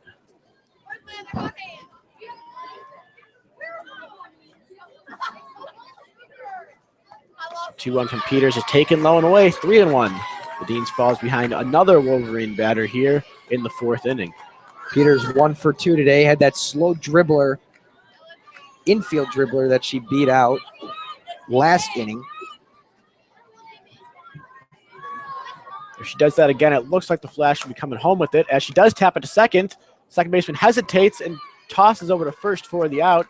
So as soon as I say that, they go and do the opposite. Retire Peters at first base, but she does pick up an RBI, as that was Vargas who came in to score. Wolverines up 3-1. It was funny because it looked like the entire time Abeska wanted to go to first base. She was going to go to first base. It was an easy play. And then at the very last minute, she almost turned her entire body and tried to get the out at home, but it was a good thing she didn't because Vargas was speeding to the plate. That'll be Abby Ramirez up to the plate. Fouls one off to the left side, not a play. The Golden Flash were playing in on the infield as if they were going to go home with the ground ball hit to the infield.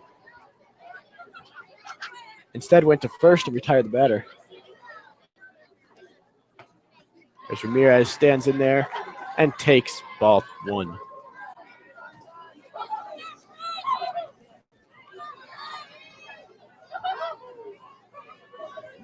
One-on-one count on Abby Ramirez now with 2 outs here in the bottom of the fourth. Ramirez takes just a bit high there for ball 2. Runners on second and third for the Wolverines. On second base, we have Courtney Richardson pinch running for Tara Blanco and Rana Morano over at second. Abby Ramirez takes outside for ball 3. Another 3-ball count here in this inning. Yeah, this inning has been full of 3-ball counts because Michigan has scored 3 times on only 1 hit, and that was the leadoff Falk double. Ramirez already the 8th Wolverine to get a plate appearance. And she'll take first base on the walk there. That pitch missed a little high and inside. Bases once again loaded for the Wolverines. Looks like head coach Eric Oakley is out to the umpire. He's going to make a pitching change here. It'll be number 26, Janelle Hayes, coming out to the circle.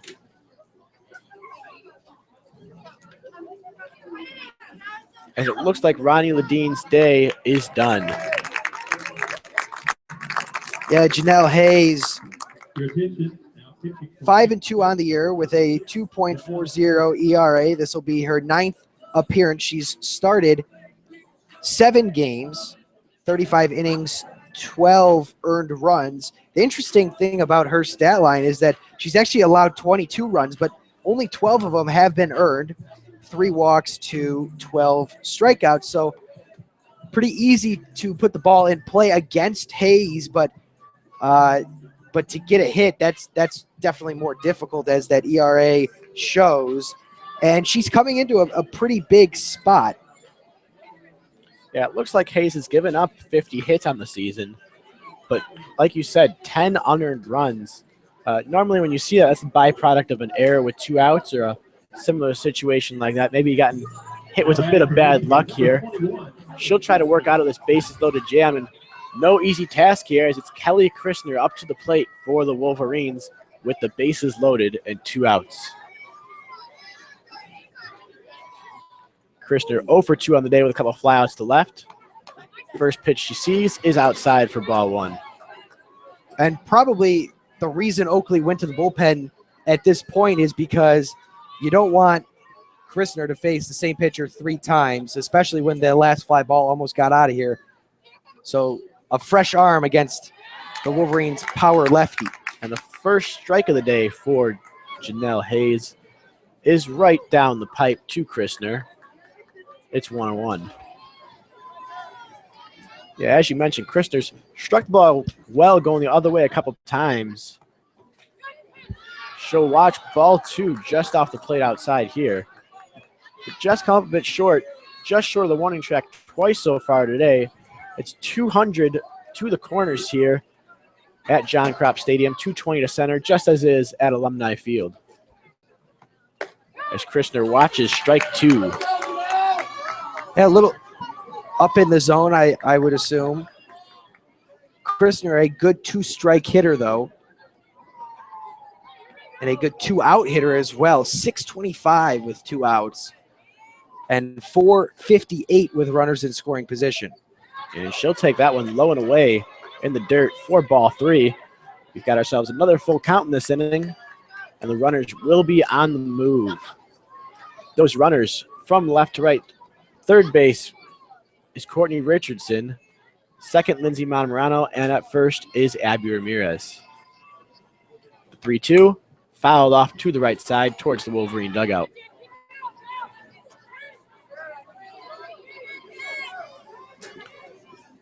This Kent State outfield playing very deep, definitely respecting the power here of Kelly Christner. If she's able to drop one just over the infielders, that could be a few runs for the Wolverines.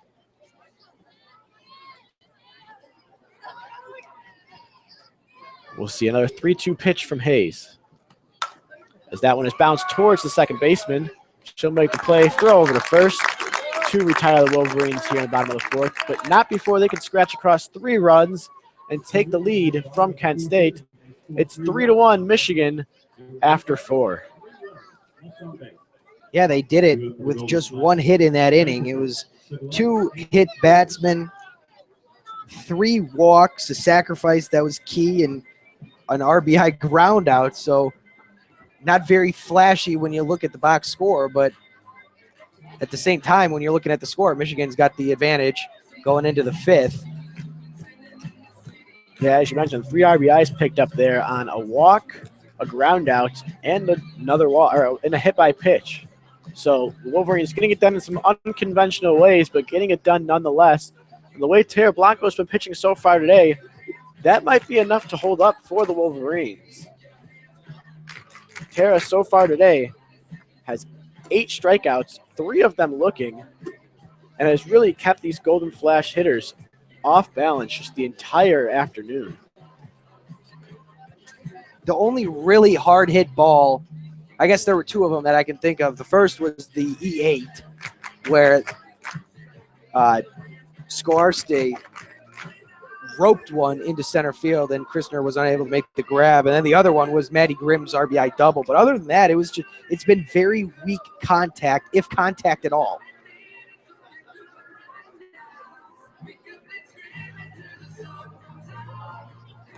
Yeah, as you mentioned, I'm counting 7 balls hit in play or 6 balls put in play here for the Golden Flash. Not many at all headed into the 5th inning here. Yeah, and if you showed me this scorecard through 4 innings and asked me which Wolverines pitcher got the start today, I would tell you 10 out of 10 times it was Megan Betza. But Tara Blanco is pitching Betza's game, and it's working out for her. So you have to be happy as a Wolverines fan. You have to think if Tara Blanco adds that strikeout to her game in the circle, that makes the Wolverines that much better with a deeper pitching staff that can go out there and really shut an opponent down. It'll be Hunter Bransford here to lead off the inning for the Golden Flashes. That one's hit towards right field. Natalie Peters camps under that one and makes the grab for the first out of the inning. And a very efficient start to the inning for Tara Blanco. Yeah, I was just about to say this is an important inning because your team just gave you 3 runs, and if you're Tara Blanco, keep this a 3-1 ball game, especially with the bottom third of the order coming up. This is a part of the order that you need to retire, and so far so good. Number 8 hitter Maria Segletti is at the plate now. She takes low for ball 1. And you mentioned the Wolverines putting across 3 runs. That was a pretty long inning last inning. That's a long time that Blanco had to go without throwing. We'll keep an eye out here for any sort of fatigue or arm being cold at all. Well, she put the sweater on, so it doesn't look like any issues so far. Yeah, Segletti swings and misses at strike 1. 1-1 here in Segletti, 1 out in the top of the 5th. Blanco turns and fires. Strike 2. So Blanco gets out ahead of another Golden Flash hitter. Up 1-2 in the count here. As Segletti waits.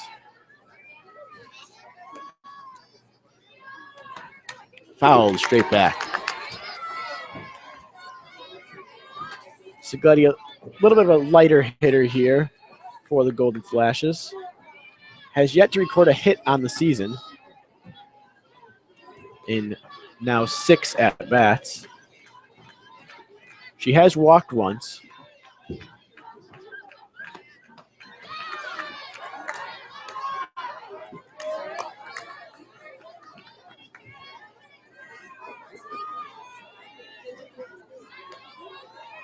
As the fifth pitch, from Blanco is a ball. It's 2-2.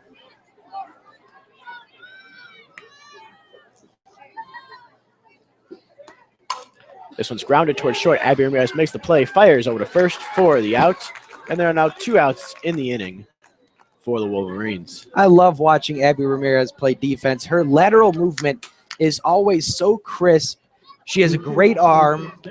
Just a really special player defensively to watch. Covers so much ground in the field, too. She's a pitcher's best friend. And I made that sound like an easy play because Abby Ramirez made it look so easy. She did have to range to her right a little bit in the hole, made it look like it was hit right at her. As the first pitch here is popped towards second, Faith Canfield will make an easy grab, and that's the inning. A quick inning here for Blanco in the circle for the Wolverines. As Kent State does not score in the inning, goes down 1-2-3. The Wolverines maintain a 3-1 lead headed to the bottom of the fifth.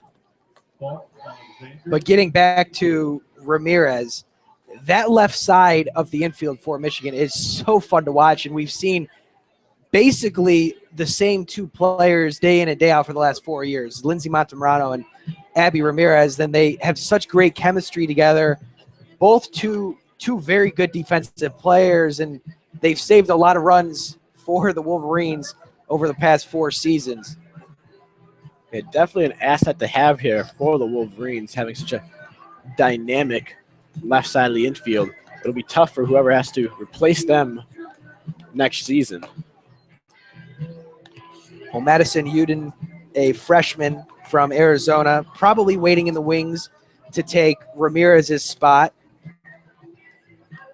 A fine defensive player as well, and had the opportunity to talk to her, and she said being able to watch Montemurano and Ramirez every day is great practice because you see what they're able to do, you see what they see and how they see it, and essentially it makes you a better player even if you don't get as many reps in the game.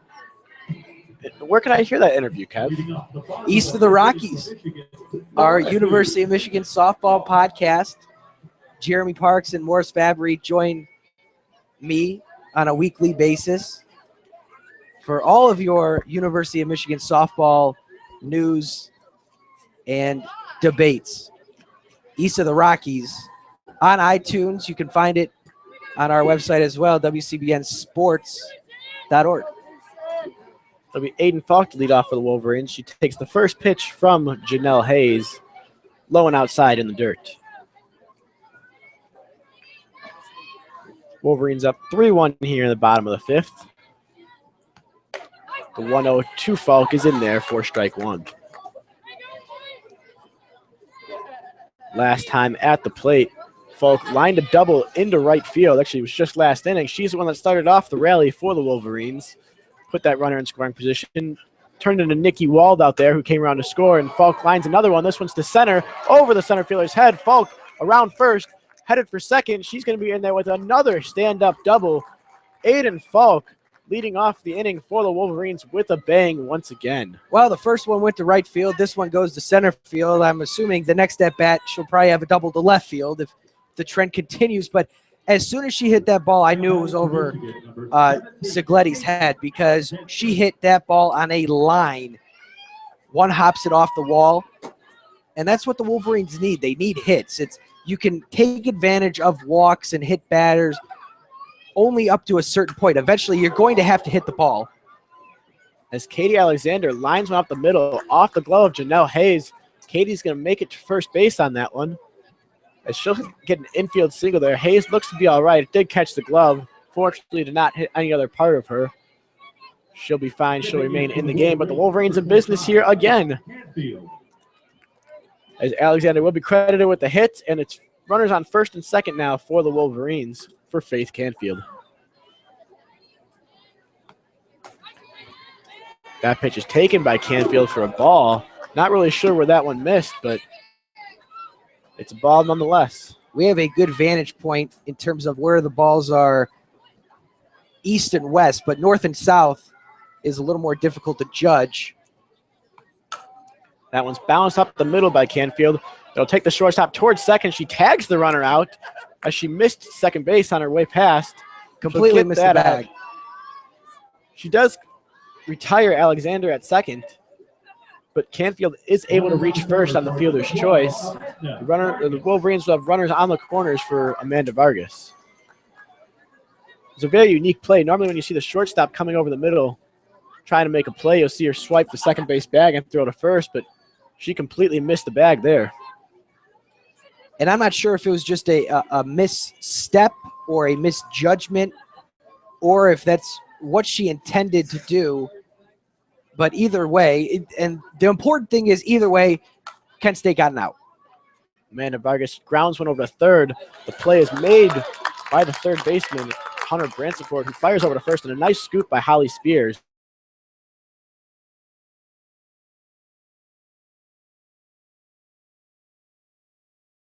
Second, there are now 2 outs, runners on second and third for Tara Blanco. You know, we've talked about Spears' offense all day long, but that was a really nice pick. You saw Bransford kind of short arm that ball across the diamond, but Spears was able to pick her up. Yeah, really nice play by Spears there. The right-hander stretching off the bag, able to scoop that ball on the short hop as Blanco took the first pitch for a strike. This one is lined in the left field for Blanco. That's a base hit. 1 run will score. Canfield comes around third, and she will also score without a throw home. 2 runs batted in for Tara Blanco as she's on first, and the Wolverines now have a 5-1 lead. Well, hopefully that is the slump breaker because Blanco has been due for a big hit, and there it was. Really good piece of hitting, putting it between the 5-6 hole, and you knew with 2 outs and Canfield's speed on second base that it was going to be a pretty easy 2-run hit. So the Wolverines able to cash in here with 2 outs as they'll widen that gap, double their lead up to 4 runs. Mana Morano will be the next batter for the Wolverines, but we're waiting on another long sleeve shirt for Tara Blanco to keep that arm warm.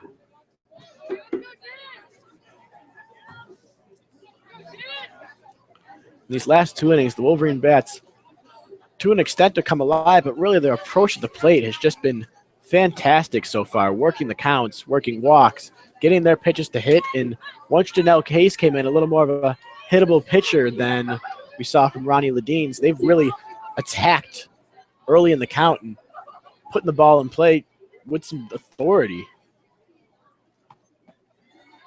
Well, First one pitch to Montemurano is taken for a ball.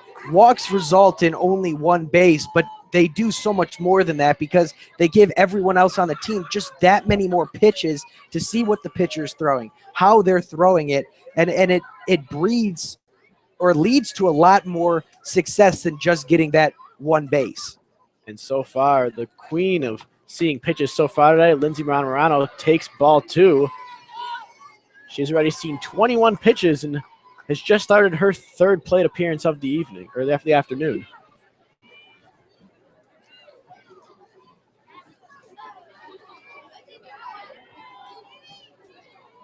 Blanco standing on first here with 2 outs. 2-0 pitch to Montemurano is taken low, ball 3. Maybe this won't have to be a 10-pitch walk. Maybe this one will be a little easier sitting at 3-0.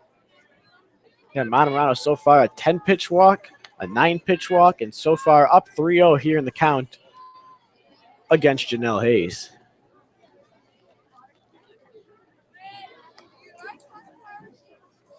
Pitch from Hayes is taken for a strike. Montemurano kind of turned away from that one as if it was on the inside part of the plate. It was a strike, though. High and tight maybe a little bit, but a strike nonetheless. As Hayes looks to work her way back into this and get out of this inning, only allowing 2 runs. Pitch from Hayes, same spot, taken for strike 2. So it won't be a 4-pitch walk. So Montemurano, if she's going to get on by the walk, she's going to have to earn it, I guess. She's already done it twice. I don't think she'll have a problem with doing it again if that's what it calls for in this situation. The 3-2 pitch. This one's lined into left center. This one's going to get down all the way to the wall. Blanco's coming around third. She's going to score. Montemurano into second. Oh, I'm sorry, no. Blanco's thrown out at home. What a relay throw. I thought they had no shot at Blanco. But the Golden Flashes able to prevent a 3rd run in the inning from scoring as Montemurano lined that one all the way to the wall. But Blanco just could not get around from first quick enough, even with the head start due to the 3-2 count. Really a great play by the Golden Flashes. The throw was directly on mark to the catcher, Brooke Dodson. And after that happened, Blanco stood no chance of getting around the tag. Yeah, it was definitely an aggressive call by Hutchins, especially given Blanco not being the fastest runner on the team, and the top of the order would have come up. Peters would have come up with 2 runners on drive-in runs, but you know what? The team has been struggling so much with runners on and runners in scoring position. You can't blame Hutchins for that call to send Blanco and try to score. And that's why I think not only was that base hit so important for Tara Blanco, that 2 RBI single, but it was important for the team because before that, with runners in scoring position, they were 1 for 8, and they've struggled all year long. Getting runners on base has not been the issue. It's been scoring them. So maybe Blanco's hit will not only knock her out of the slump, but knock the team out of the slump. And what a great time to do so with Kentucky on the horizon and Alumni Field awaiting Michigan's presence. Yeah, and as you mentioned, Tara Blanco started to get it going with the bat last inning. She has had no problems here in the circle today. She's cruised along through 5 innings, only allowing 2 hits to the Golden Flashes, only 1 run given up so far, and that run was unearned. Blanco definitely showing to be more than capable as a number 2 behind Megan Betza here on the Wolverine staff. It'll be the top of the order for the Golden Flashes to start us off here in the 6th. Kelly Abeska, Vanessa Scoarste, and Maddie Grimm.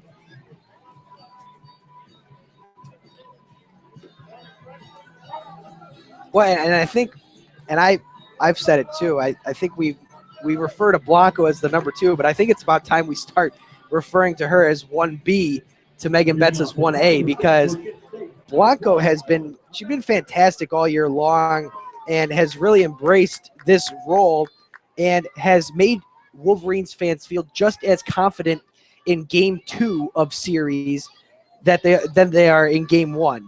There's really not as big of a drop-off between Betza and Blanco as maybe a lot of people thought coming into this season.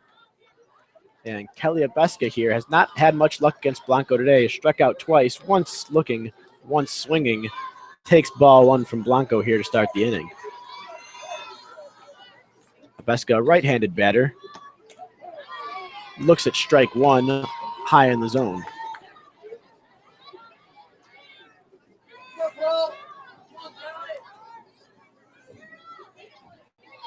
The Golden Flashes with a really unique design on the helmet here. They almost have a diagonal stripe around from the back to the front as Abeska swings and misses at strike 2. Would you consider that a golden flash on the helmet? I think I would consider that a golden flash on the helmet. Great observation. Funny how that works, right? It's amazing.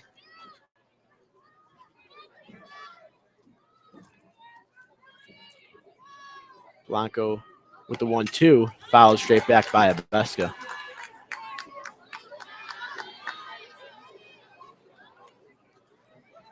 The Wolverines say their headgear consists of some maize visors. They stand out, but they do look very sharp with those navy blue uniforms.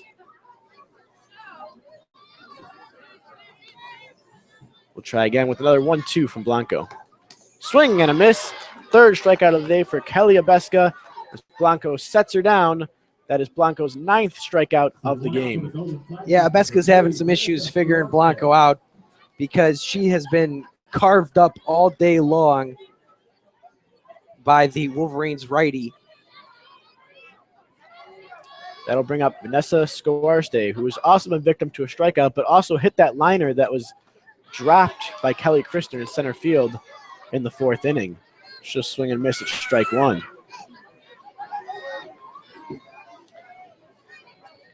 And Scoarste pretty busy for the Golden Flashes today. He's had made plenty of plays out there in left field. Scored the only run of the day for the Golden Flashes, as the 0-1 is a little high and tight for ball 1.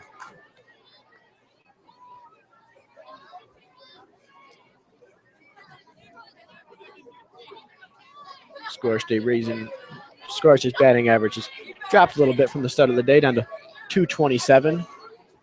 Yet to hit a home run on the season, as she'll take ball 2 inside.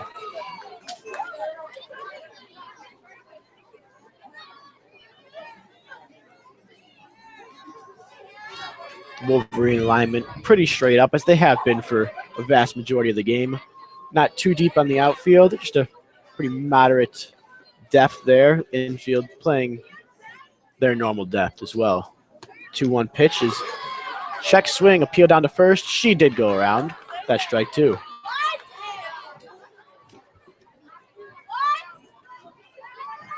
It's drawing a few whats from the crowd. I didn't think there was much of a question on that one, but nonetheless. Here comes the 2-2.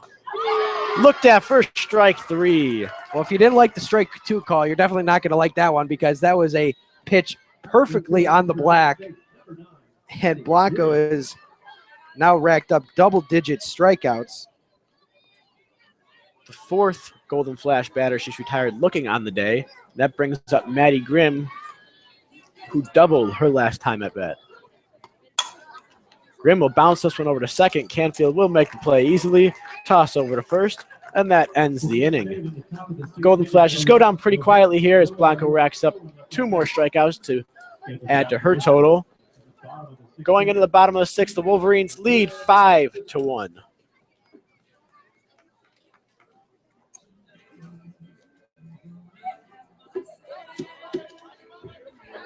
As the crowd is serenaded by a little bit of Freddie Mercury and Queen here, looking to perhaps calm them down as they are really getting on the umpire behind the plate here today. I think he's been calling a good game both ways. I really don't. I think you see the game differently when some calls go against your way as a fan, but I think with an unbiased opinion, he's been calling a great game. He's been calling it the same both ways. No issue with the umpiring today. Yeah, I completely agree. I think there was only one call that I've really questioned all day, and it was a pretty unconsequential pitch, if I remember. Really thought they would. All 3 umpires today have done a very solid job.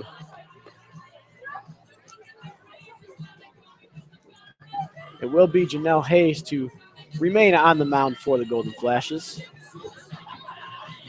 And the Wolverines will have the top of the order due up this inning. Peters, Ramirez, and Christner. Moving off the bottom of the 6th inning for Michigan, number 11, Peters. Peters today, 1 for 3 with a single. She's grounded out to second a couple times, picking up an RBI in that ground out last at bat. Peters stands in there, bat on her shoulder from the left side of the plate. The pitch is taken outside for ball 1.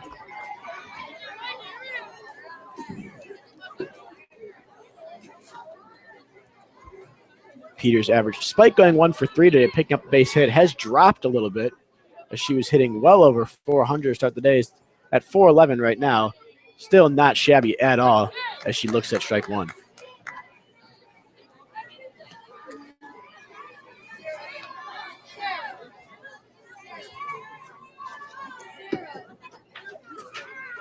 As we sit here in the bottom of the 6th, Wolverines holding a pretty comfortable 4-1 lead, looking to add on to that. Peters will take strike 2 That brings the count to 1-2 in favor of Janelle Hayes.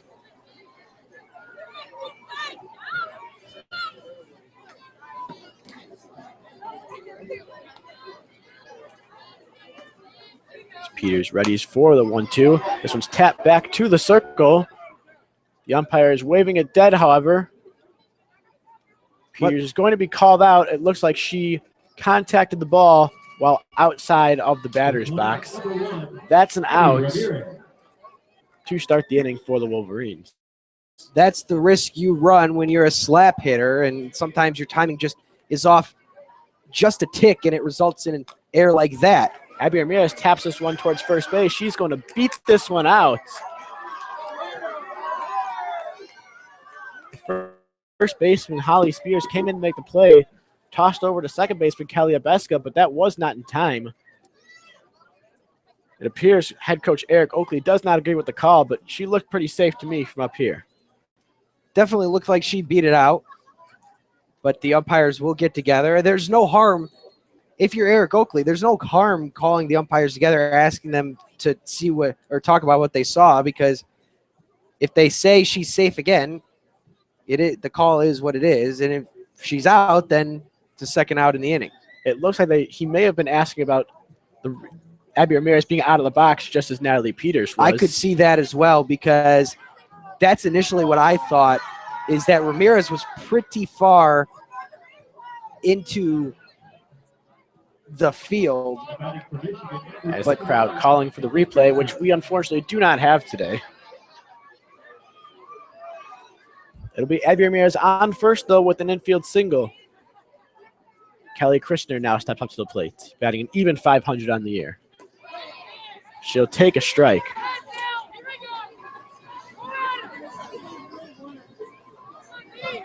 Yeah, that average continues to dip. I don't know. Bit of a slump here, 0 for 3 on the day. That might break her out here. It's the line drive to left field. The left fielder's over. It's going to be a foul ball. She makes a diving stab. Unable to make the catch. Another great effort by Vanessa Skoarste. I don't know how many times we've said it today. She has been going all out in left field, just not able to make that grab. And she might be a little rattled because she fully extended her body into foul territory. I think she might have just got the wind knocked out of her a little bit. But going back to Christner and that 500 batting average, you don't really realize how difficult it is to have an average that high and sustain it, because any day that you don't go 1 for 2, I mean, your average goes down. 1 for 3 is a really good day. Your average went down. 2 for 5, if you get 5 at-bats, is a good day. Your average goes down. So what Christner has been able to do is fantastic. Christner, her fourth at-bat here, takes the ball. It's 1-2. Yeah, like you said, coming in batting over 500. In her fourth plate appearance today, even if she did go 2 for 4, she was lowering her batting average just by batting 500 on the day. Christner does swing and miss at this one, though. It's going to be an 0 for 4 day for her. Rare off day so far. The Wolverines are still leading 5-1 with 2 outs here in the bottom of the 6th. And you know what? This is a good day, though, for the Wolverines, because Christner, they've relied so heavily on her offensive production all year long, and she just hasn't been able to do it in game 1 of the doubleheader. But the offense is still motoring along. Falk, who's up to bat right now, has 2 doubles, scored twice. Tara Blanco, 3 RBIs at the bottom of the order. The top of the order still being productive. So there's a lot of good pieces around in this lineup. And Aiden Falk, who has doubled each of the last 2 innings, is in there with a 1-1 count. That first double into the right field corner. Second double over the head of the center fielder, Maria Sigletti. And as you said, Kev, last at bat, look for a double to left here. I called it. That pitch was outside. The runner takes off for second. Abby Ramirez is going to be in there safe as the throw was just a bit late. So that's a stolen base for Abby Ramirez as Aiden Falk goes up in the count 2-1. Ramirez now 8 for 9 on stolen base attempts this year. 2-1 to Falk. Is high and up, but it's still in the zone. That's going to be strike 2. 2-2 on Falk. 2 outs here in the bottom of the 6th. There's 2s all across the scoreboard now with Aiden Falk wearing number 2. Deuce is wild. She waits back on the off speed and fouls that one off the left side and out of play.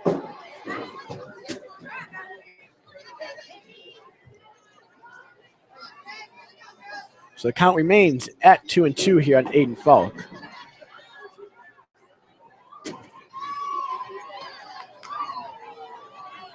Janelle Hayes gets the sign. And here comes the pitch. Falk taps that one towards the Golden Flash dugout. She stays alive. Count still 2-2.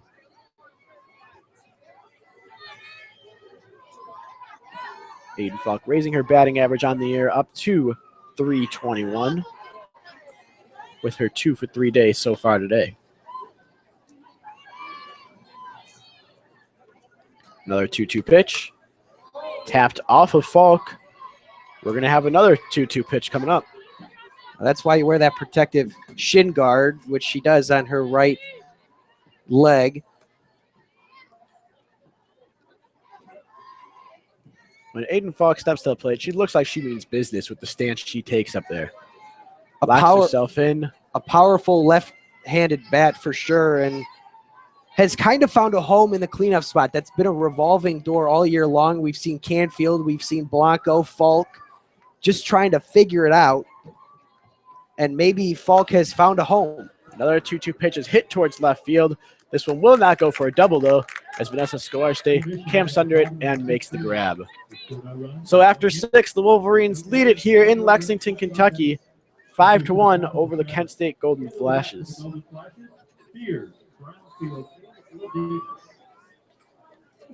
Well, and it seems like it's last call. It is last call for Kent State, and they have some work to do, especially given how Blanco's been throwing today. Yeah, Blanco has been nothing short of spectacular this far. But 4, 5, 6 due up. Spears, Brownfield, and Hayes. That's the pitcher spot, the DP spot. So not sure if Hayes will bat or if it will be someone else. We'll find that out. Third batter of this upcoming inning. As Tara Blanco will remain in the circle for the Wolverines, given how masterfully she spun the ball today. And it's probably a good time to remind everyone that we will be covering Game 2 of this doubleheader of Michigan softball. Game 2 against number 19 Kentucky will get underway just about 25 minutes after the conclusion of this one. So probably around 3:30 Eastern time. You can catch that game on our YouTube channel or go to our website, WCBNsports.org, to catch all the action.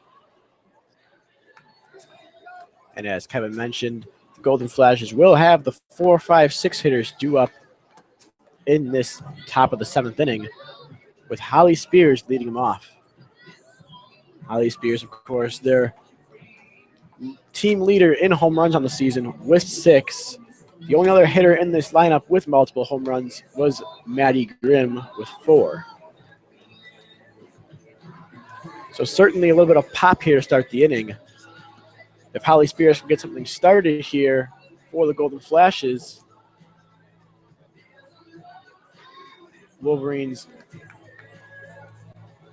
We move to the top of the 7th, leading off for Kent State, number 10, Holly Spears.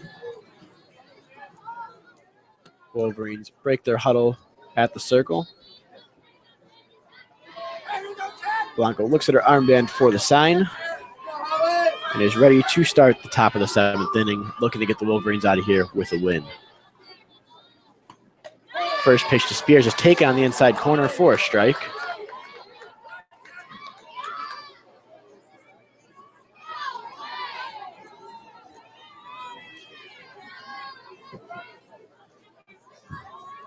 Blanco works quickly. And the 1-0 or 0-1 is lined into left, just foul. That had double written all over it. but instead it's just a long strike.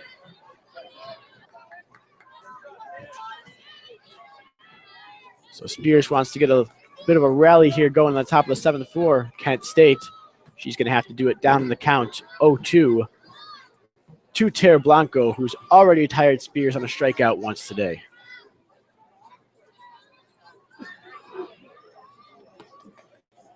And that one misses just a bit low and away for ball 1.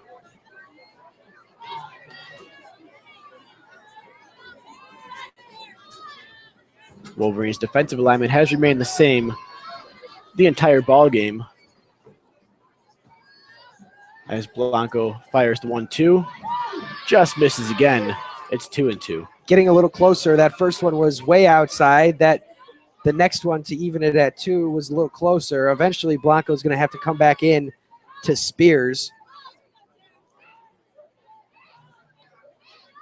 We'll see if that comes here on the 2-2 pitch. That one's fouled down the left field line. Considerably softer than the previous foul ball that made its way all the way to the wall.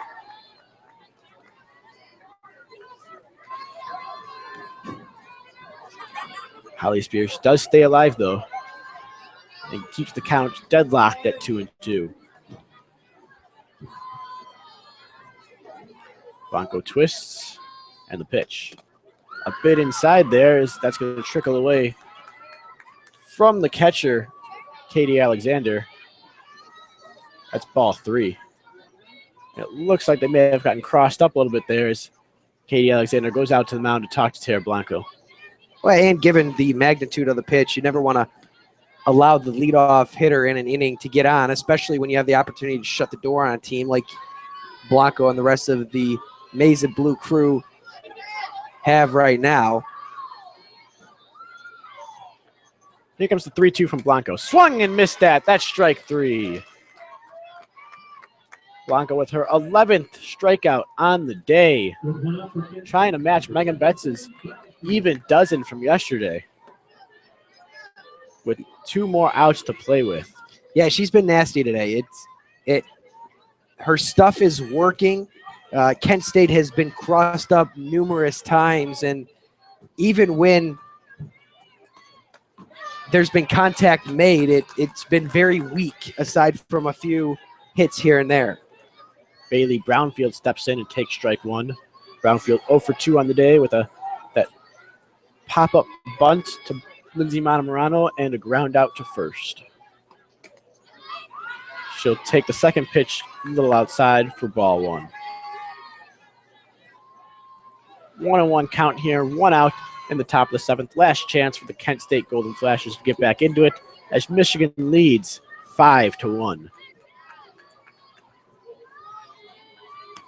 1-1 pitch is fouled back to the screen. It's going to be 1-2 now on Brownfield.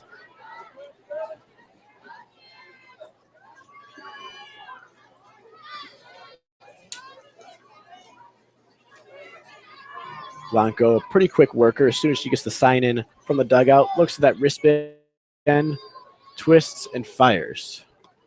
That one misses high and away for ball 2. And once again, the count deadlocked at 2-2 here.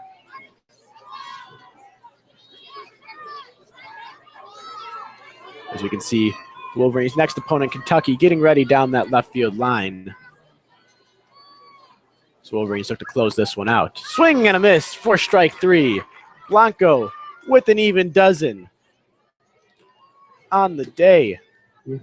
2 outs here in the top of the 7th. It does look like Janelle Hayes will bat for herself here in the top of the 7th. Last chance for the Kent State Golden Flashes. First pitch from Blanco misses high, ball 1. And Blanco did start off the game striking out the side in order. Looking to do the exact same here to close out the game. She's already racked up 2 strikeouts the inning to bring her game total to 12. She fires the 1-0 in there for a strike. Hayes on the year batting 0 for 3. So limited action, but opportunity here to continue Kent State's last glimmer of hope. That is the 7th inning.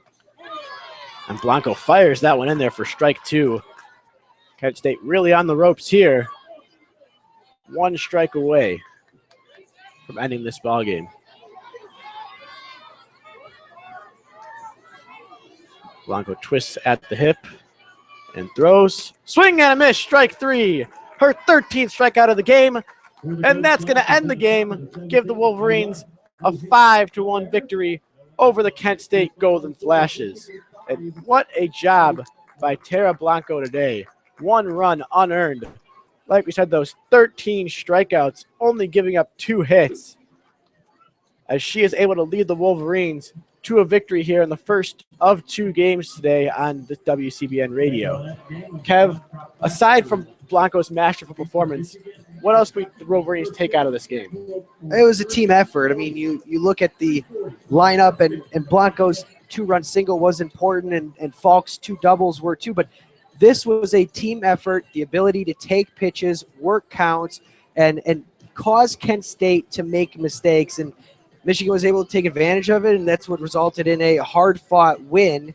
And you know what? It doesn't get easier. The next one's going to be just as hard, if not more difficult. Yeah.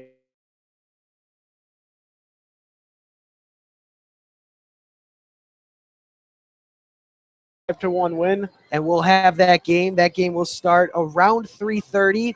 Tune in to our YouTube channel, WCBN Sports. We will have that action for you in just about 25 minutes. and with that, I will leave you with a good afternoon. We'll see you later, and a go blue.